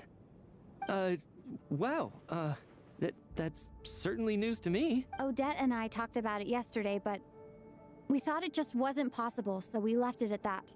Yeah, I don't blame you. If I'd been there, I probably would have reached the same conclusion. It just sounds too unbelievable. Let me just try and verify this. I just scoured my memories trying to think back to the afternoon Miss Odette mentioned, but I honestly have no recollection of dying. That's where I'm different than Mr. Shram. Having seen Mr. Mitya a few days ago myself, I also find it hard to believe he could be the other dead person among us. Well, if it isn't Mitya, then who? Do we vote on it? If you don't mind me asking, Traveler, I believe you mentioned that you know Tonya's brother. Had you ever met her before all this? No, never. Wait, are you saying... Now just 1 minute. I know where this is going. You can't just randomly point a finger at anyone you want. You're in the hot seat, and all of a sudden you want to divert our suspicions onto somebody... Trying to pick a fight, Mr. Chuganov? Whenever you open your mouth, all you do is attack people, and I've had enough of it. If you don't want to engage in a civil discussion, you can shut up. You little... Did Mitya ask about Tonya because he suspects her? I suppose I only identified her by age and nothing else. Could that mean... I'm just saying, you're going around casting suspicion on people for no reason. How could Tonya be dead? I can vouch for her if nothing else. I've seen her before. She's the sister of that Harbinger, isn't she? The one called Child. Oh, really? You're telling the truth? Since being here, I don't think I ever mentioned she was Child's sister specifically. Does Chuganov actually know her? If Chuganov can vouch for her, then it can't be Tonya either. In which case, it seems unlikely that there's another dead person among us at all. Miss Odette, could you go over that afternoon with me one more time? When you found me... No problem.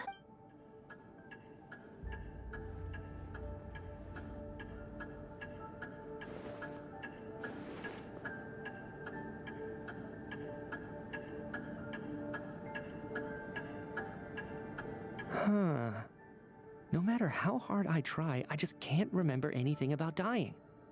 But I do remember something else. Miss Vojanitsa, during our last meal together, I told you how some of the researchers were suffering from temporary memory loss. Do you remember that? Oh, yeah. You said it was hindering the progress of your experiments. You thought they were just under too much stress or something. Right. And even though I don't remember dying that day, I'm pretty sure I experienced something like amnesia. Some of my memories from that afternoon are missing. Are you suggesting you're missing the memory of your... Of course. How am I only just realizing this? Humans aren't necessarily aware of their own death. You mean being silently assassinated, or dying in your sleep? Situations like that? The researcher's amnesia. Suddenly it all makes sense. I must thank you, Odette. I think your perspective just helped me reach a breakthrough on a series of issues that have been troubling me for quite some time. All right. It's decided then. I'll be the one to leave today. Oh, leave? Hey, wait a minute. Aren't you rushing into this? What if you're wrong? You'll pay with your life. Come on, kid. Aren't you gonna fight for your life? This seems like a rash decision. I have other reasons beyond what's been discussed. In fact, thinking back, I remember during Miss Odette's performance, while I was sitting in the audience stalls, a brilliant new idea for my research popped into my mind. But then, my train of thought suddenly cut off. I can't remember it now at all, and I didn't take any notes. I guess that must be another instance of temporary amnesia. No. Hold on. I see where you're going with this. You're suggesting that each instance of temporary amnesia is a death, right? There's a glaringly obvious flaw in that idea, no? How can one person die so many times? I believe Miss Odette's account. During the period where my memory is blank, I must have been either dead or in a similar state. All it would take is for the same thing to happen in the theater, and I would come under the effect of the ley lines in this vicinity. This increases the likelihood of me being the deceased, does it not? But... There's no evidence to suggest that anyone other than me is a candidate for the deceased. So allow me, as a scientist, to treat this as an experiment. Please relax, everyone. I don't think things are as bad as they may seem. If I really am the deceased, then to leave the theater will be a relief for me. If, on the other hand, I'm still alive right now, well, apparently you've all witnessed my resurrection recently anyway. Who's to say I won't return from the dead again this time? Mitya's right. This is the only thing we can try right now. I think he's deliberately downplaying the gravity of the situation, though. He probably doesn't want to burden everyone. What is a scientist if not someone who gambles on experiment after experiment in an attempt to obtain the truth? With this snowstorm, the ley line phenomenon, ghosts of the dead, and my amnesia, we've been paralyzed by not knowing and powerless to do anything about it. It's a terrible feeling. But if I do get resurrected, you can be sure that I'll come back with the truth of all this. Just you wait.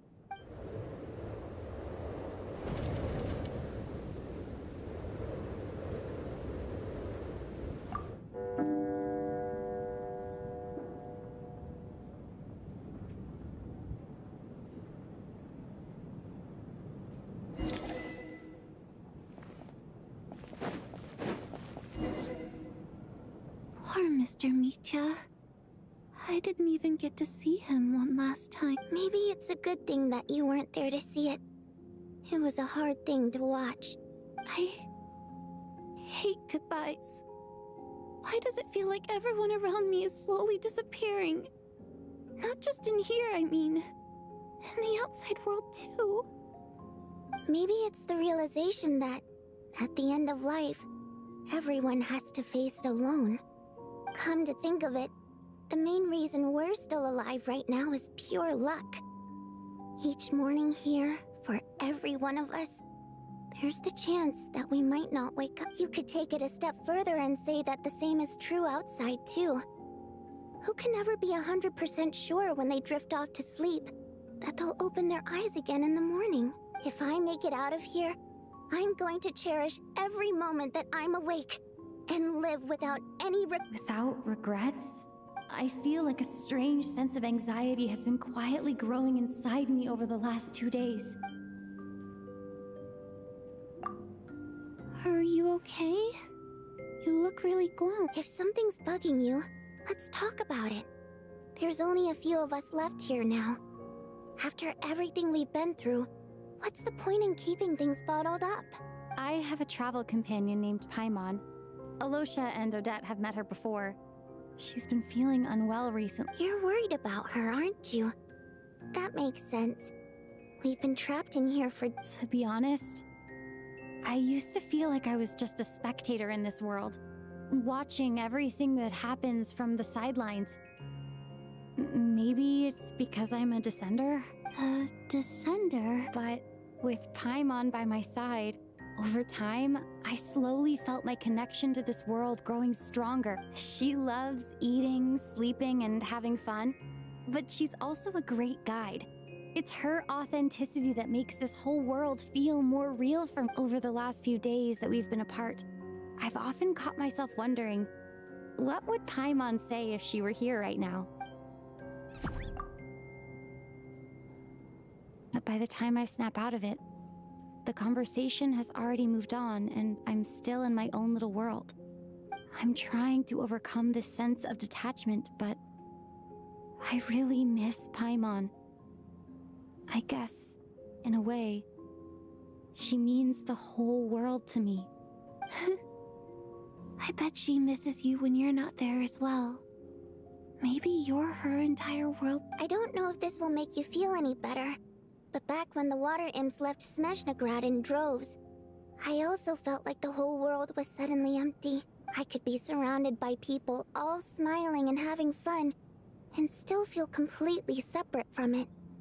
So, I totally understand how you feel. Later on, I started to think, maybe accepting the fact that our loved ones won't always be with us is something that takes a lifetime. All we can do is cherish their companionship from moment to moment. So, once we get out of here, you better hurry back to our side as fast as you can. You can't let your story end in regret. That's the trope I hate the most. Thank you. That's exactly what I needed to hear. But, Vodyanitsa, if you hate goodbyes too, why didn't you leave with your people? That's just the choice I made. I used to regret it, but I don't anymore. Like I said before, singing is a water imp's primary mode of expression. It's how we convey our emotions. Our songs have echoed through this theater for hundreds of years, each one a story pieced together through moments of joy and sorrow. But does a story exist without someone to read it? To me, the answer is no, so I made the choice to stay. That way, there would still be someone left to sing these. Could you teach me how to understand your people's songs sometime? I want to be able to truly hear them, like Mr. Shroud. A fan after my own heart. Thank you, Tonya. How about I sing something for you, and you tell me what you hear? Okay, I'll do my best.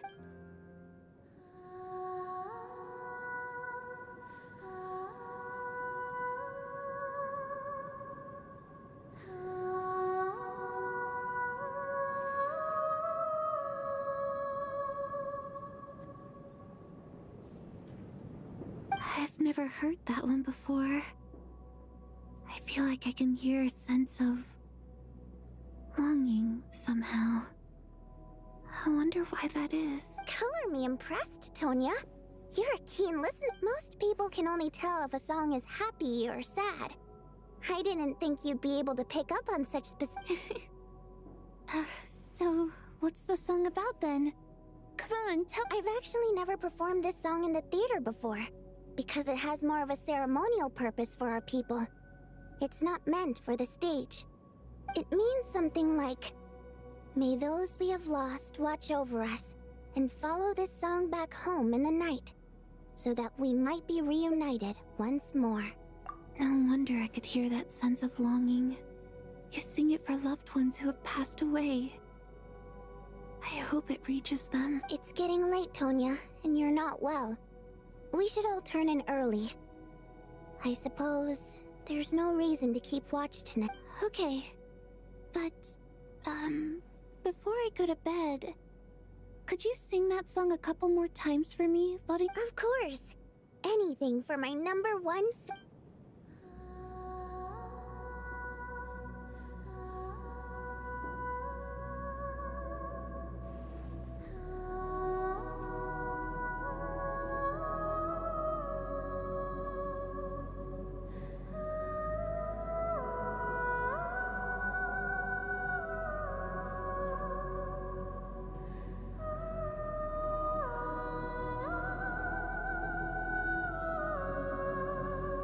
Once I get out of here, I definitely don't plan on ever coming back. But I guess that means I'll never get to hear Vodyanitsa sing again.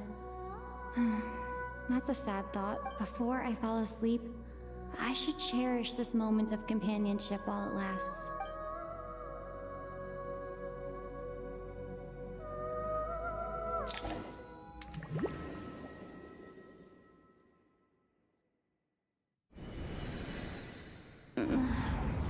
Where am... It's so dark in here, and I feel kind of dizzy. Am I...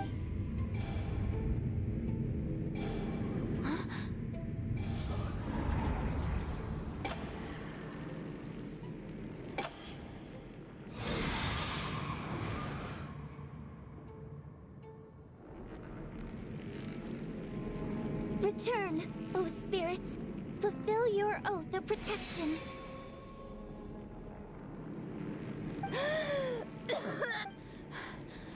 I'm... No time for questions. Quick, over here. Turn on the switch. We need to bring back the light.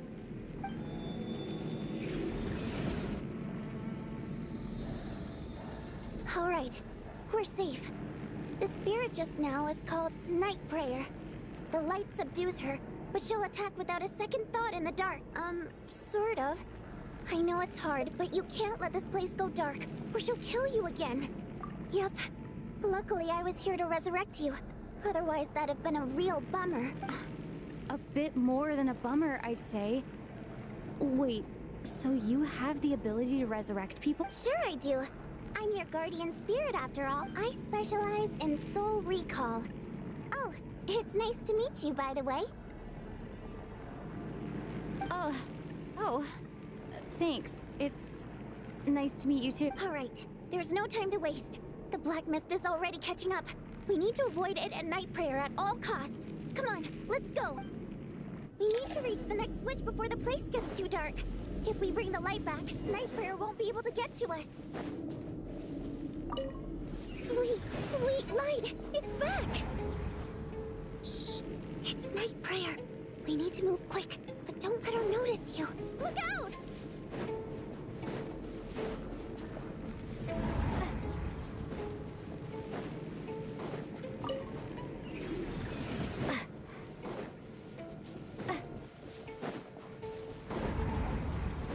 The next switch is... over there!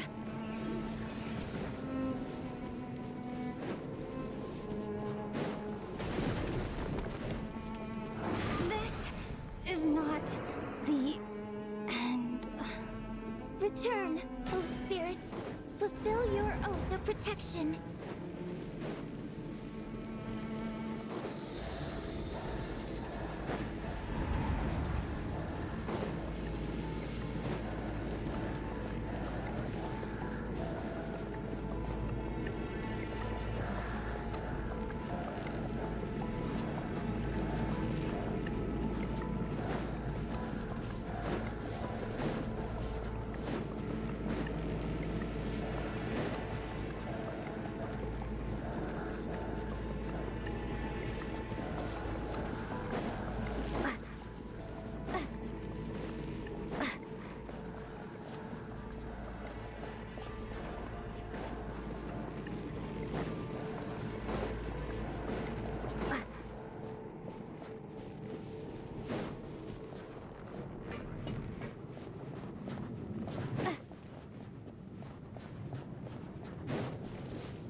prayer is here too. This can't be the only path. Let's head up there and take a look.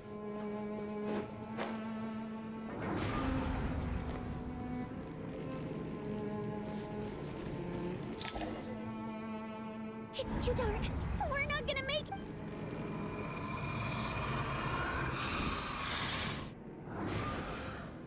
Traveler! I won't let you die like this. Not on my watch.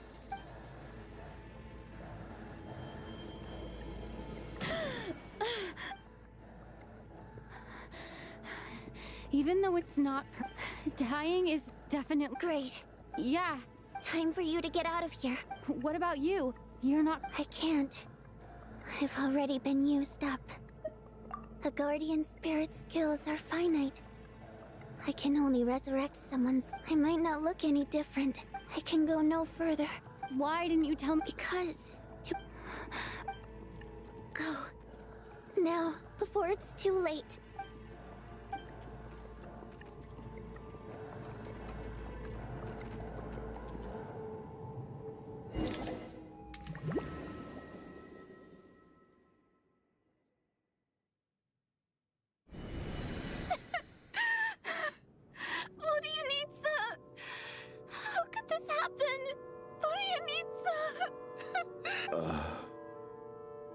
Well, I guess there's no need to inspect the body.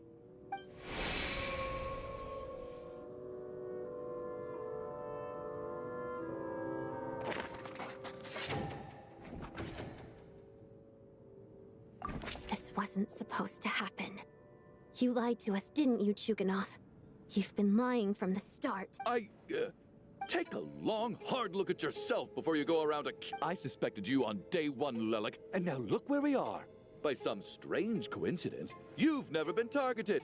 You just happen to have survived this long? And you, little hunter, ever so content with staying on the sidelines. Yet, you were the one who stopped us from leaving from the start! Why are you trying to Now you're just lashing out indiscriminately. That's either a sign of anxiety. Where was all this passion and bravado before? Decided to fight until the bitter end. Is that a threat? Fine, bring it on. You think I'm afraid to die after all this? You want to kill me? Go ahead. I'd like to... After all the trauma of the past few days, everyone's been pushed to the breaking point. Valeri and Nietzsche aren't here anymore. Someone else needs to step up, but first, I need to think this through. Considering everyone left, who's the most likely candidate for the deceased?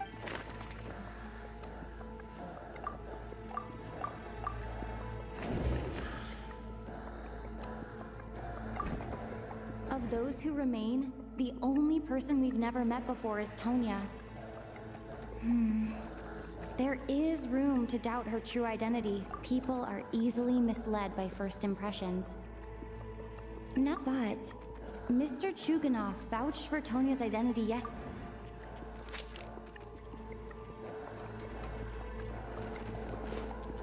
Tonya, how's Tusser been lately? Tusser? Your brother Ajax must have mentioned me in his letters home, right? Did he say anything about a blonde travel? No. And my brother's name is Razik, not A. Oh. Chuganov, looks like it's your turn to do some explaining. Yesterday you said you could vouch for Tonya. Why did you give us a false testimony? I knew you were behind this, Chuganov. You've been lying through your teeth from the start. Everything about you is fake. Down to the wife and daughter you're always talking about. Your entire family man persona is a charade. That night, when I infiltrated your place as Lelik, I noticed you were home alone. Didn't think much of it at the time. Just thought everyone else was out. But thinking back on it now, that doesn't seem very likely. My guess is, you live alone, don't you? Even that was a lie? But curses! Oh, why is there no end to this blasted snowstorm? If it would just stop! If it would just stop. I think I remember now. I know how I ended up here. It feels like a distant memory. But at the same time, it's just like it was yesterday. The reason I'm always coughing is because I got sick with frostbite. The locals usually call it the snow cough. It's not a very common illness. It's partly genetic and partly caused by the cold climate, but it can be fatal. They sent me to the hospital as soon as they found out I had it, and I spent so long lying there in that hospital bed. After a while, I felt myself growing weaker and weaker. Nothing seemed to be working anymore. Neither the treatment that the doctors were giving me, nor the medicine my brother was brewing from frost fairy flower. So one day, I told my brother that I wanted him to take me outside for once, so things could be like they used to, just for one day. I wanted to meet loads of friends, experience new... He agreed. He snuck me out of the hospital, and we escaped. We got to the theater, bought tickets, and went inside. Oh, it was all so exciting. I remember the show very clearly. It was amazing. But I found myself getting sleepier and sleepier. Oh, Tonya. When I woke up, I couldn't find my brother anywhere. So I get, but there's no way he'd leave me behind. So I decided to stay here and wait for him. At the time, I figured he'd probably gone to brew some more medicine for me. I was planning to chew him out for abandoning me when he got... Tonya, it sounds like by then you'd already... Yeah, I know. I understand now.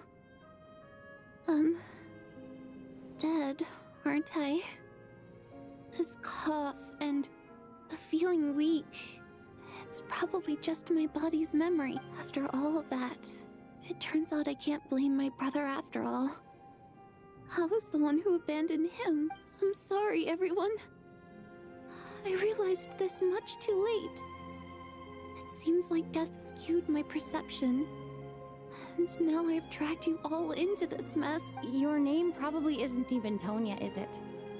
Didn't that ever strike you as odd over the last few days? Well, when I was little, my brother and I read a storybook, and Tonya is the name of one of the characters.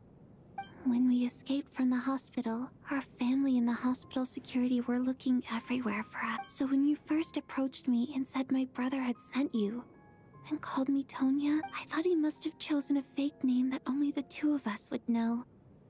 Because he was afraid of getting caught. No. It seems like that was just wishful thinking. At least your memory of death isn't painful. That is a small... Now it's your turn, Chuganov.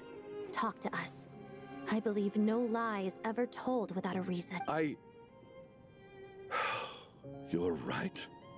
I was lying. I happened to know that the Harbinger child and his sister Tonya managed to get tickets, so I lied to you and pretended I knew them. And yes, I was lying about my family too. The truth of the matter is, I lost them a long time ago. I just refused to accept reality.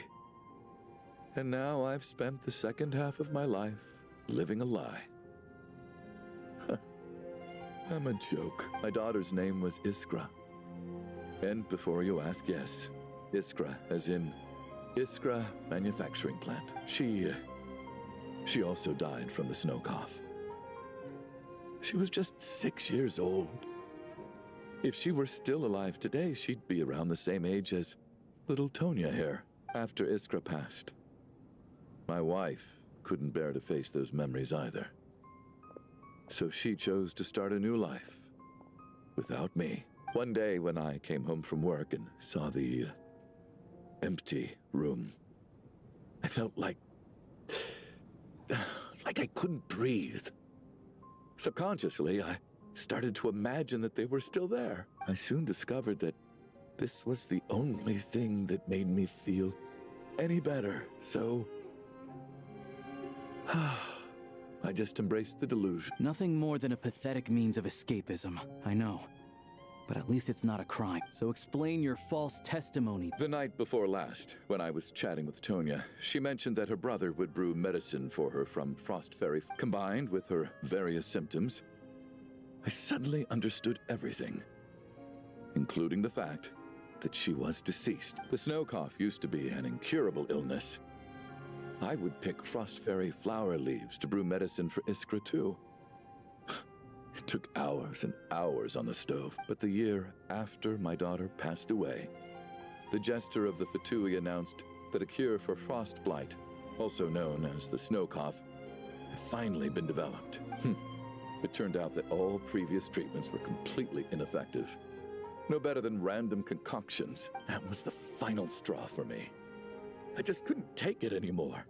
Just one more year. One more year, and everything would have been okay. So, more than anyone, I know full well that in this day and age, no one in their right mind would still be using frostflower leaves to brew medicine for the snow cough. Poor Miss Tonya, therefore, had to have been from an era when snow cough was still a terminal illness. So, you projected your daughter onto her? Even though you knew she was one of the dead? That doesn't make any sense. You knew she was already dead. What did you hope to achieve by protecting— I just don't believe in your crackpot theories. Nor do I approve of your act. How can you just declare a living person dead and throw them out into that snow? Nitia's gone. My good buddy Shram's gone. And now it's Tonya's turn, isn't it? The others I can make my peace with. But little Miss Tonya, here she is, standing right in front of us, alive and breathing, and fighting her own battles. Yet you're quite happy to say she's dead? I just want her to live. Once this snowstorm is over, the very moment it stops, I'm going to march out that door and find someone who can fetch the very best medicine for her snow cough. I'll be damned if I'm gonna let you cast her out into the snowstorm before I have the chance to cure her. Not again. Not this time. Not when the cure is right within our grasp. I'd never be able to forgive myself. Mr. Chuganov, stop. I can't let you do this. Tonya. By the sounds of it, you've known I was dead since the night before last. I really liked Mr. Valeri, Mr. Mitya, and Miss Vodyanitsa. And now they're all dead because of me. I'm not happy about that. The reality is, you've been trying to fight your own demons through me. But all you've really done is trap me inside your delusion along with you. No! Listen to me. I want to save you. I do! Well, at this point, I'm quite sure that I'm dead. I don't need to be saved. The time I got to spend with all of you is more than enough for me. Despite all the bad things that kept happening, I got to meet so many interesting people and spend so many days and nights by your side since the day I escaped that hospital until now. This has been an adventure I never even dared to dream of. I'm very fond of you all. If it were only possible, I'd trade my soul to bring back the ones who died. If it meant things didn't have to end like this. And that's why I'm not fond of you at all, Mr. Chuganov. It's them that you owe an apology to, sir. Well then, I suppose this is it. It's time for my adventure to end. I've caused enough trouble. You're leaving already? It's still early. Don't you want to stay a little longer? No, thank you. Oh, and by the way, my name is Patashka. It was nice meeting you all. Feels strange that we're only being properly introduced now that it's time to say goodbye. Tashka.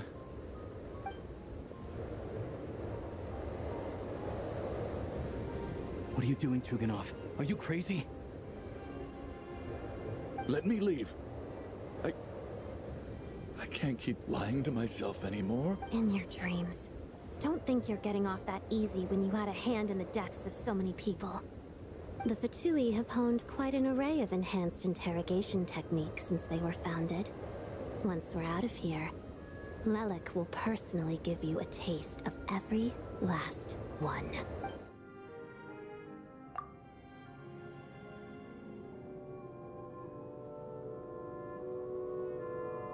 I think we should leave.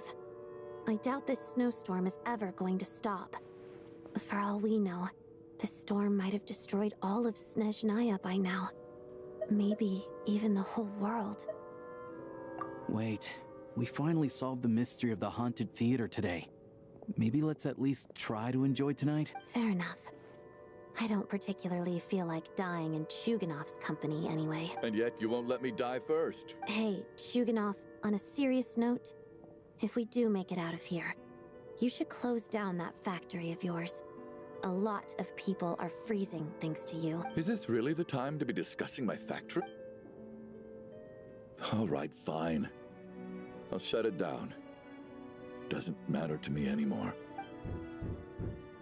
Am I hearing things? Or was that a knock at the door? There it is again. But I don't understand.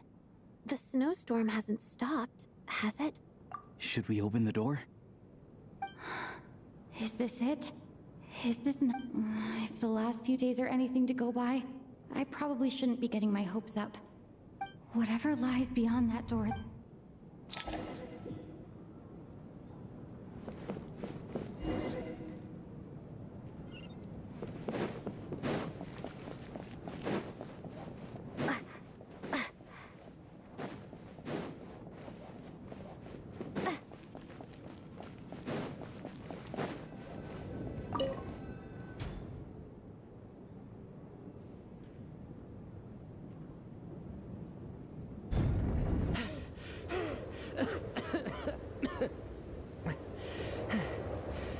Hey everyone, I'm back.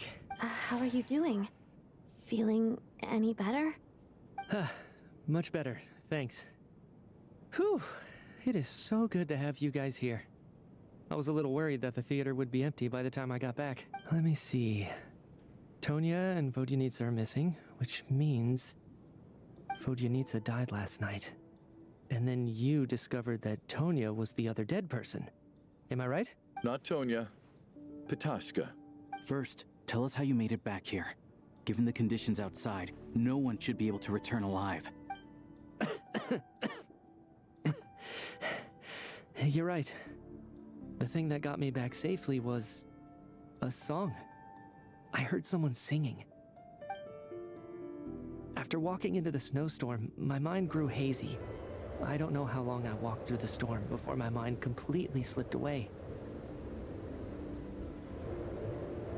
Then, suddenly, I heard the sound of singing. The voice instantly brought me back to my senses, and I regained consciousness. So I followed the voice, searching for the source of the singing. I searched and searched, until finally, just a few moments ago, there was the entrance to the theater. I've actually never performed this song in the theater before, because it has more of a ceremonial purpose for our people.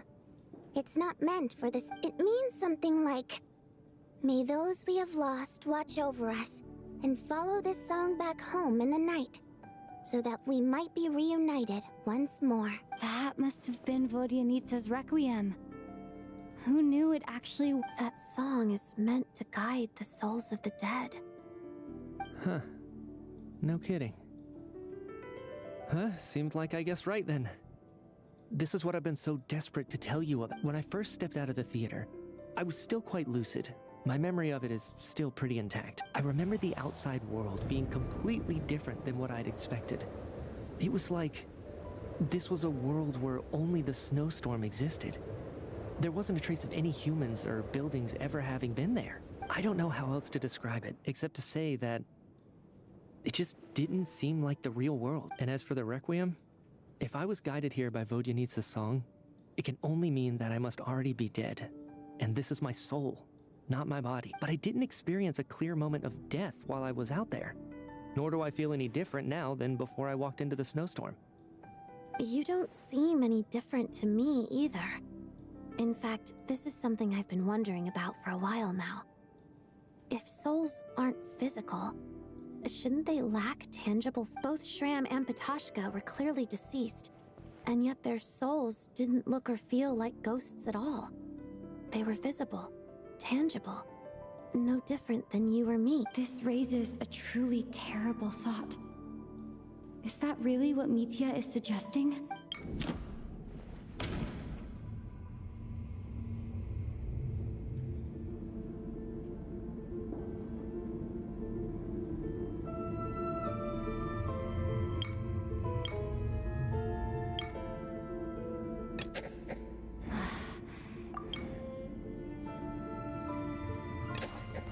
Mitya's soul was summoned back by the Requiem, confirming that he, of course, then maybe we've all been dead from the very start.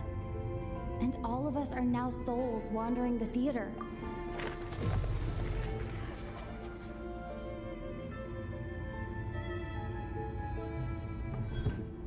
Yes. I think that this is probably the afterlife. What did you say?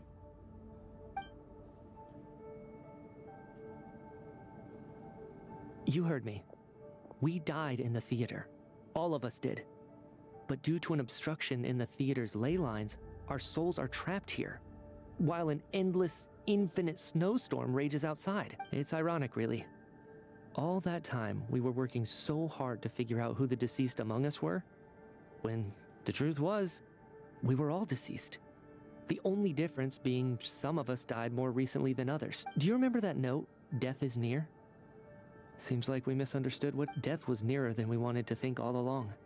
The note simply meant that all of us were already dead. So all our attempts to survive, our search for the deceased, it was all for nothing? Hard to say. At the very least, we helped two lost souls find clarity and go to where they belong. The presence of those two is probably what caused our souls to be drawn in by the ley lines. In which case, the deaths we've awoken to over the past few days were just souls returning to the ley lines for good. If what you're saying is true, doesn't that make us the lost souls now? Huh, no wonder. This afternoon, when I was moving Vodyanitsa's body, I noticed that the other bodies in the room hadn't decayed one bit after all these days. That's further proof that those aren't physical bodies at all, but merely our shells here in the... Am I really dead? This doesn't feel real to me at all. No, that's impossible.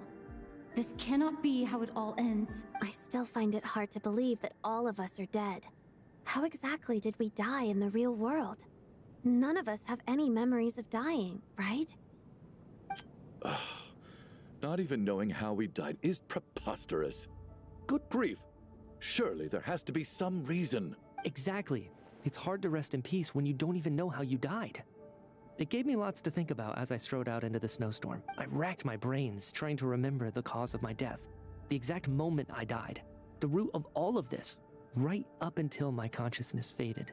Wait. Hold on. Right before I lost consciousness, I think I saw something. I can't remember. And I think I lost my notebook and pen. Mitya, your hand. Is that blood on your fingers? Huh? You're right. There's blood on the fingertips of my right hand. Looks like it's already dried.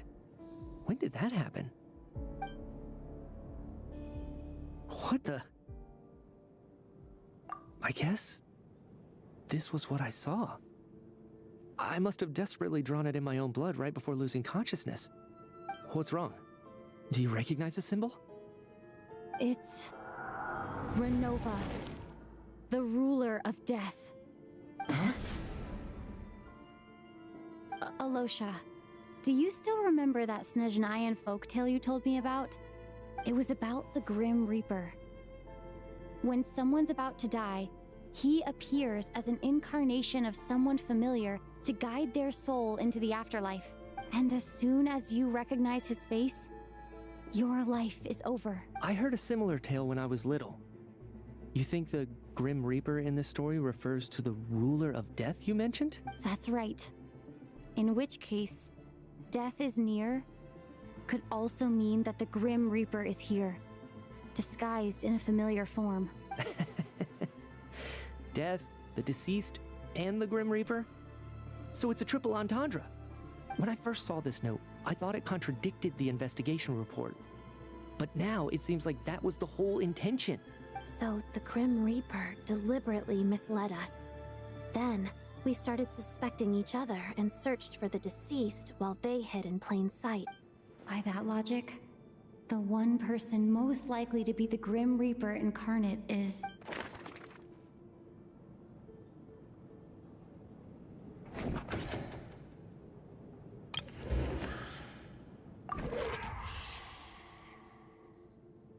No doubt about it.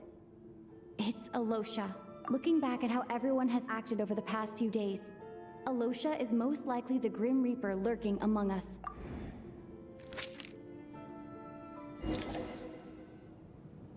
Is it you, Alosha? You were the first to discover the investigation report, and you had plenty of time to slip the note inside to mislead us. So? Surely you can't suspect me based on that alone. What if someone else found the investigation report first, slipped the note inside, and then put it back without telling anyone? There's no denying it. The note could easily have been slipped in much earlier than it was discovered. That's not all. I've also noticed that, although on the surface, Valeri, Mitya, and sometimes I were the ones taking charge of the situation, looking back now, even though you didn't say much, you were always subtly guiding everyone from the sidelines. What do you mean? You were the one who emphasized how dangerous it was outside and insisted we all stay here. It was also you who suggested that we all sleep in the same place. And earlier today, you tried to convince Patoshka to stay. I don't understand why, but it was out of character. So, you didn't understand my intentions, and now you're assuming the worst. Seems pretty unreasonable if you ask me. He still won't admit it? Fine. Let's see how he responds to the most damning evidence of all. The biggest question I have right now is, if the Grim Reaper is impersonating Alosha, then where's the real Alosha? When did they switch?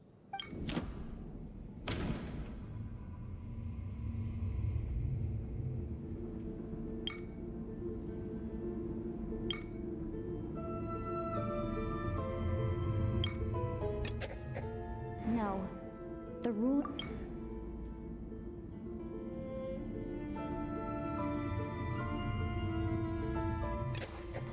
That's right. This was the moment.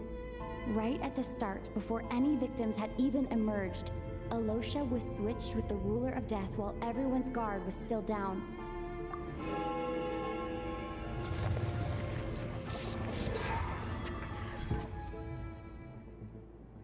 When all this began, right after the performance ended and the snowstorm began to pick up, no one suspected anything unusual. We just assumed we were snowed in. It wasn't until we discovered the bodies the morning after that we realized something out of the ordinary was going on. But it's clear now that the oddities actually started earlier than that. When Dimov walked into the snowstorm and never came back. Right. So Mr. Dimov was the first victim, not Sobolova and Torgov.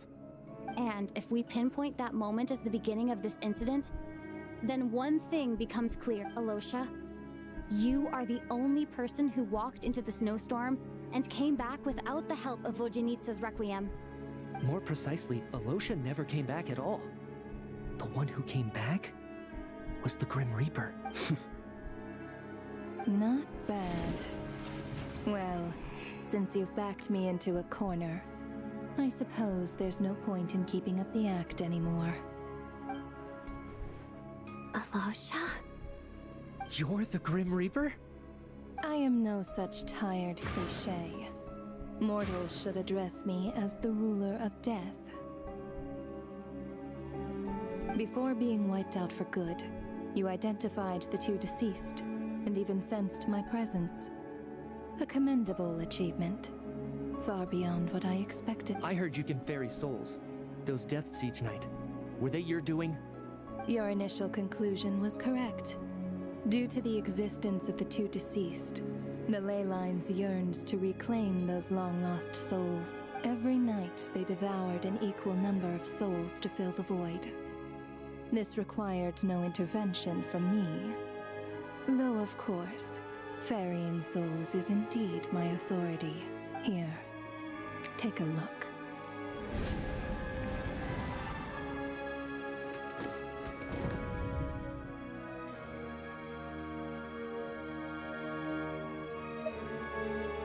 What are you doing? That takes care of today's too. Don't get so worked up. You are already dead, and your souls must return to the ley lines. I know we're already dead. You murdered us, didn't you? Murdered? No. Murder is when mortals usurp my authority. Death is my jurisdiction. If I require someone to die, I need not resort to such laborious methods as murder. You simply met the criteria to trigger my curse of death. I know about the curse of immortality. So there's another death-related curse too? You cursed us? When? And why would you do such a thing? So often, humans pray to me, begging to know when their death will come, and what form it will take. But few people ask why. If you must have an answer, know that death comes simply because one's time has come. So you're not gonna tell us the truth? Hold your tongue. By all rights, you shouldn't even be allowed to speak with me. Those angels from the past are to blame for the reckless renovation of the ley lines here. It's made my work on this occasion infuriatingly complicated. Work? So trapping us here, making us watch our friends die, that's just another day at work for you? You clearly have a lot of questions. Fine. As a reward for your remarkable accomplishments over the past few days, I shall answer a few of your inquiries, provided they aren't too unreasonable. After the physical body dies, the soul must return to the ley lines for that person's death to be considered complete. My work encompasses the entire process of death, including, naturally, the guiding of souls into the ley lines, with which you are now so familiar. You must also be rather familiar with Natlan's Night Kingdom, I presume? It was I who supported the creation of the Night Kingdom. It provided a convenient means of guiding the souls of Natlan. Here, too, the ley lines connected to the theater underwent some modifications. The angels hoped to make them capable of accommodating the souls of some special creation, but this actually hindered their ability to accept ordinary souls to some degree. This effect manifested itself after you died from the curse in the theater, leaving you stranded in the afterlife, unable to achieve a complete death. But if souls who die from the curse of death fail to return to the ley lines within a short window of time, they will miss their chance for good. Then, they will remain forever suspended between life and death, no longer subject to the authorities of either. So if you don't resolve this matter soon, and see all our souls return to the ley lines before long, we'll escape your control. Mitya is sharp. This must be what Renova was worried might happen, and the reason she got involved to begin. But if you have the authority to guide souls, why didn't you just show yourself and get it over with? Why hide among us in the form of Alosha? You seek to understand the mind of a god. Very well. I'll tell you. This is a theater, and I decided I wanted to watch a show about death. That's why I encouraged you to take the events to the stage. I found myself getting quite immersed. I suppose the entertainment you provided makes up for all the trouble you've caused me by being so defiant in the face of death. There. Are you happy with my answer? Can't say I am. Really? But it fits the stereotypes you humans have about God. Just moments ago, you were complaining about how infuriatingly complicated your work here has been. Work is work, I get it. There are times when it's a huge pain, but you just have to get it done. That's a rather unique perspective for a human. You are in fact correct. There is a pain point in this case.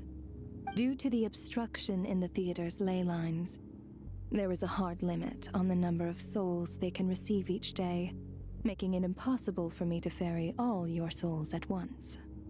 Revealing my identity too soon would inevitably have led to futile resistance, and there was a risk that any souls who chose to run would disappear. Then there was the issue of the two lost souls you called the deceased. The way you resolved that quandary was all part of my design. That's what I don't understand. If all of us were souls of the dead, what made their presence among us special? For centuries, they have refused to return to the ley lines, exploiting the issues created by the angel civilization to resist being drawn in. Centuries of obsession accumulated during this process. You may think of this obsession as the resentment of the dead, and in this quantity, it was a bomb that could have detonated at any moment. It reached the point where I could not afford to leave it unchecked. But the only way to fix it was to help them acknowledge their own deaths, make peace with their regrets, and willingly walk. Only then, with my guidance, could they finally return to the ley lines. Otherwise, you would not like to know what the consequences would have been. I vaguely remember seeing Patashka, but in the most terrifying form. Was that in a dream?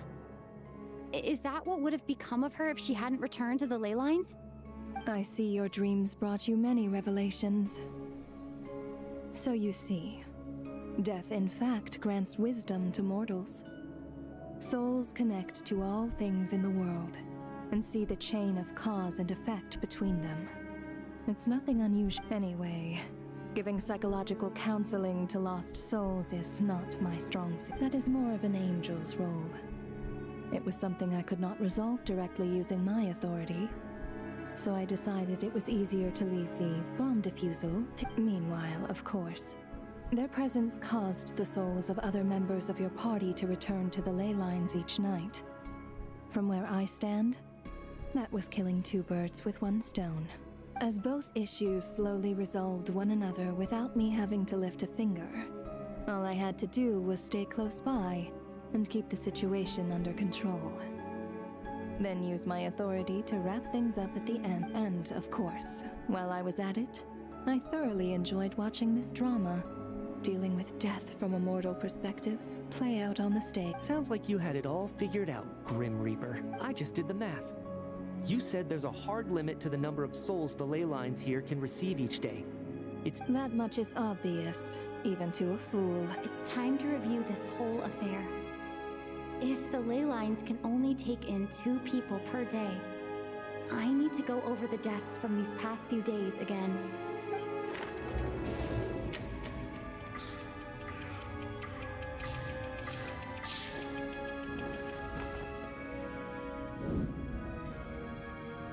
Looking back now, none of us had the faintest idea at the time, from the moment the staff member named Demoth walked into the snowstorm.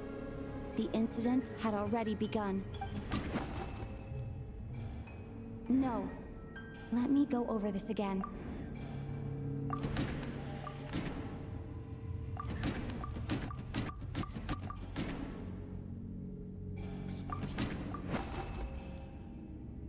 No. Let me go over this.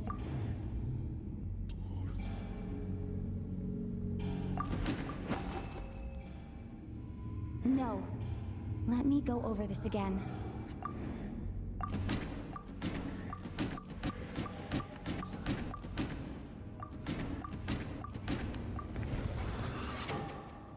Alosha was the during this process. During our first night in the theater, everyone was caught up in the novelty of it all. No one could have expected there would be victims the very next morning. Despite all the confusion, and with the help of hindsight, we finally began to realize that something was amiss with the snowstorm.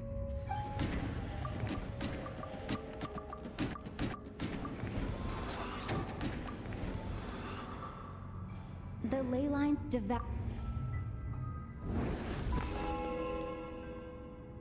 Odette and I spoke a lot that night. 3 people were on watch, but in the morning, we discovered that someone had fallen victim all the same.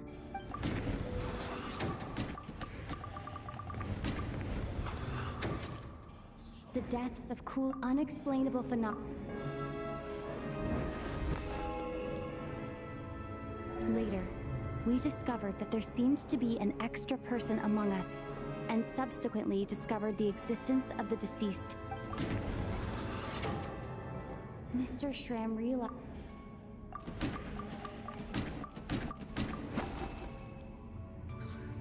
No. Let me go...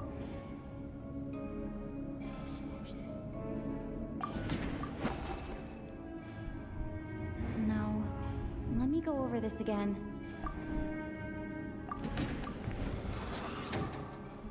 We thought it was all over. A lot happened. The fact that there was more than one deceased seemed to bring us back to square one. Odette revealed some information she had been keeping to herself. No.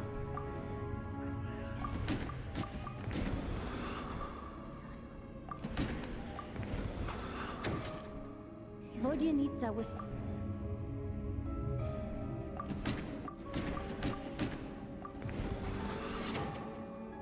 As it happened, the girl I thought, come to think of it, and Renova, looking back.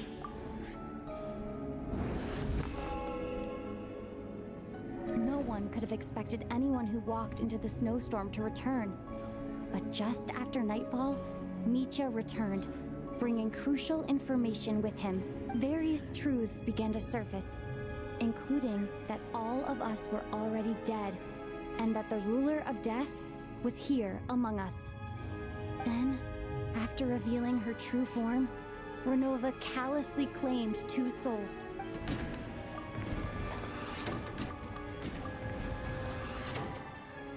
In fact, now...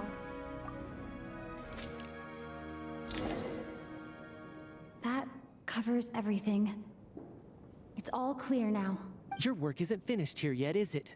The Traveler and I are still standing here, safe and sound. The Water Imp's song threw things off a little, but it is of no... The ley lines have already anchored your soul, and the first ray of light tomorrow morning will take you back. I, meanwhile, need to review my attitude towards the Water Imp race. So the reunion in the night that Vodyanica mentioned, I suppose that was never meant to be a permanent reunion. That just leaves you, Traveler. My power only allows me to temporarily separate your soul from your body. The ley lines of Teyvat would not accept you, and your soul is firmly anchored to your body by your will. For a descender like you, who is not bound by Teyvat's rules, your death can only be brought through the most violent of means, such as directly destroying either your body or soul.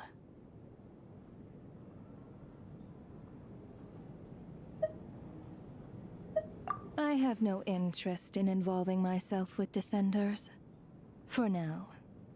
Although, this may change if Asmodee remains missing, or you insist on interfering with our affairs. One last question then. All our struggles and sacrifices here, they were meaningless from the very beginning, weren't they? Death abides no reason. Besides, what you call sacrifice is merely a concept created by humanity. To me, it is nothing more than a self-indulgent charade in the face of death. Mere mortals fantasizing that their actions could reclaim something from my grasp. A truly laughable idea. Grim Reaper, you really know how to get on my nerves. I'm not here to ingratiate myself with you. I kill merely because your deaths are necessary. Oh, you've made that quite clear. But humans don't take well to being scorned. Not even by the gods.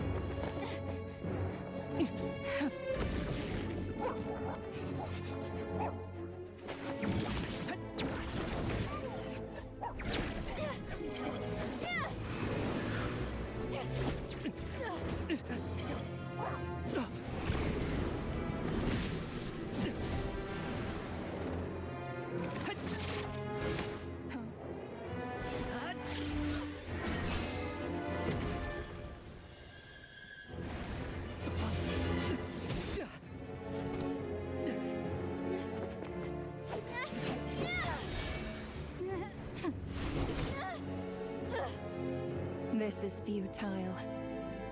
You must know that you are powerless against me in my own domain. I suggest that you save your strength.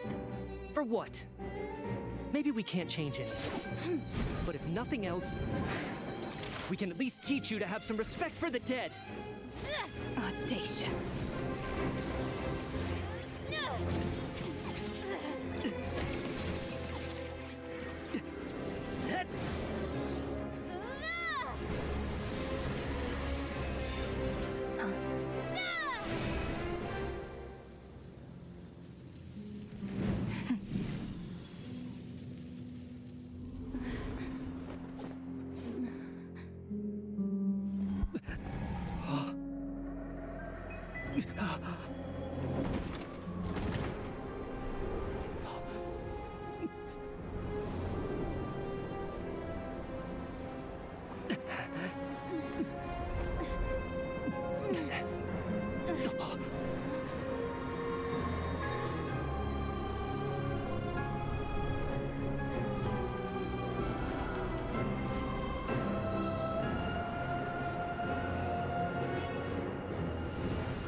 How are you holding up, Odette?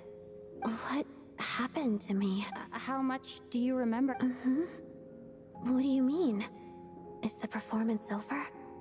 I can't seem to recall. Has Odette already forgotten? Mitya? Oh, I'm sorry. I guess I spaced out there for a second.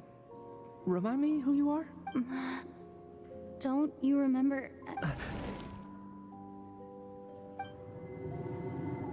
Yeah, I remember now, comrade. Looks like we guessed right. Just like me when Odette found me at the Armory Palace. For some reason, everyone killed by the Ruler of Death eventually came back to life, just with one catch. They forgot what happened while they were dead. Odette and the others have already forgotten everything. Why were you able to remember this? Could this be the reason?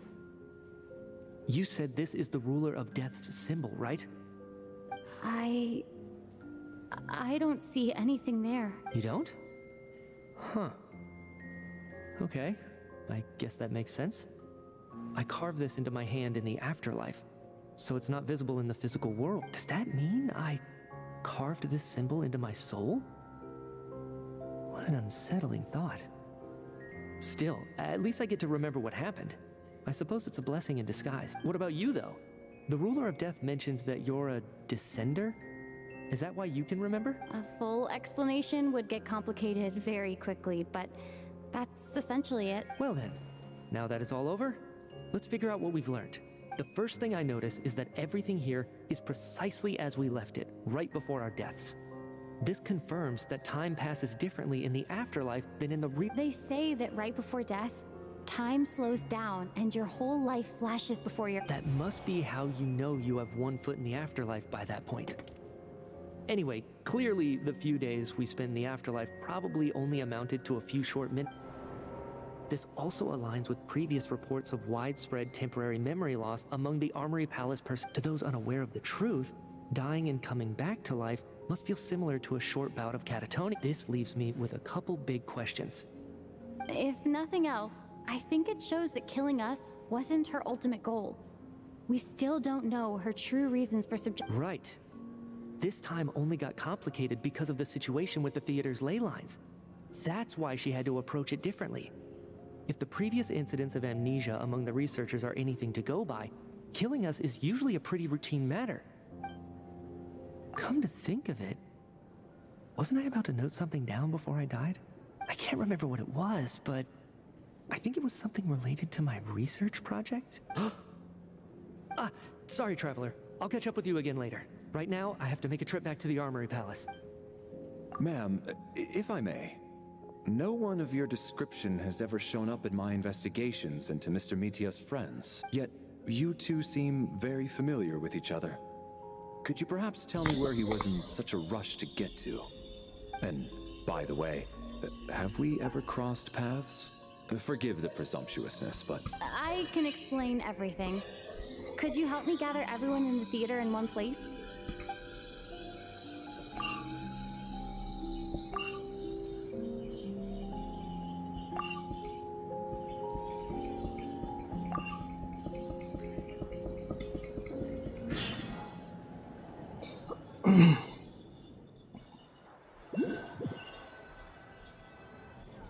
So, Juganov really is going to shut down the factory.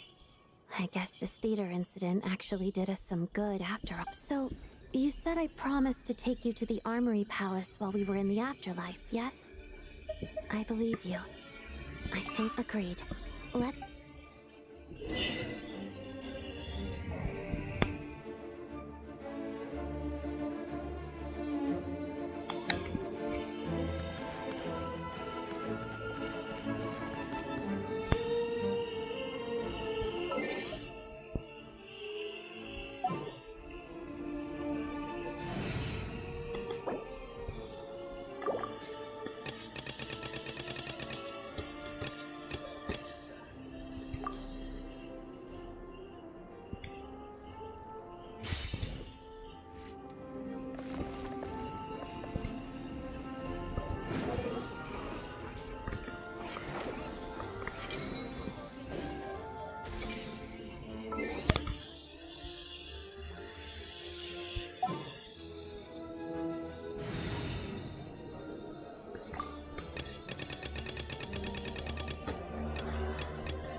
This realm is true.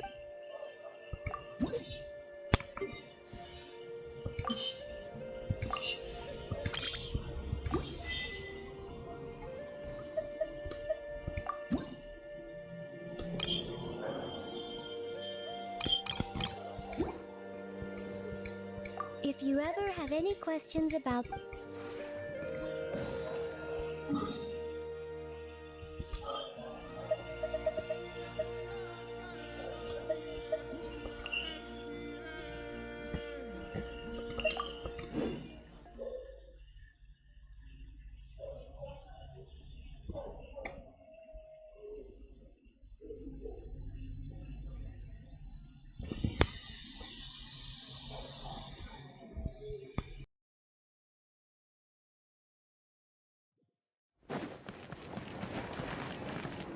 Welcome to the adventure.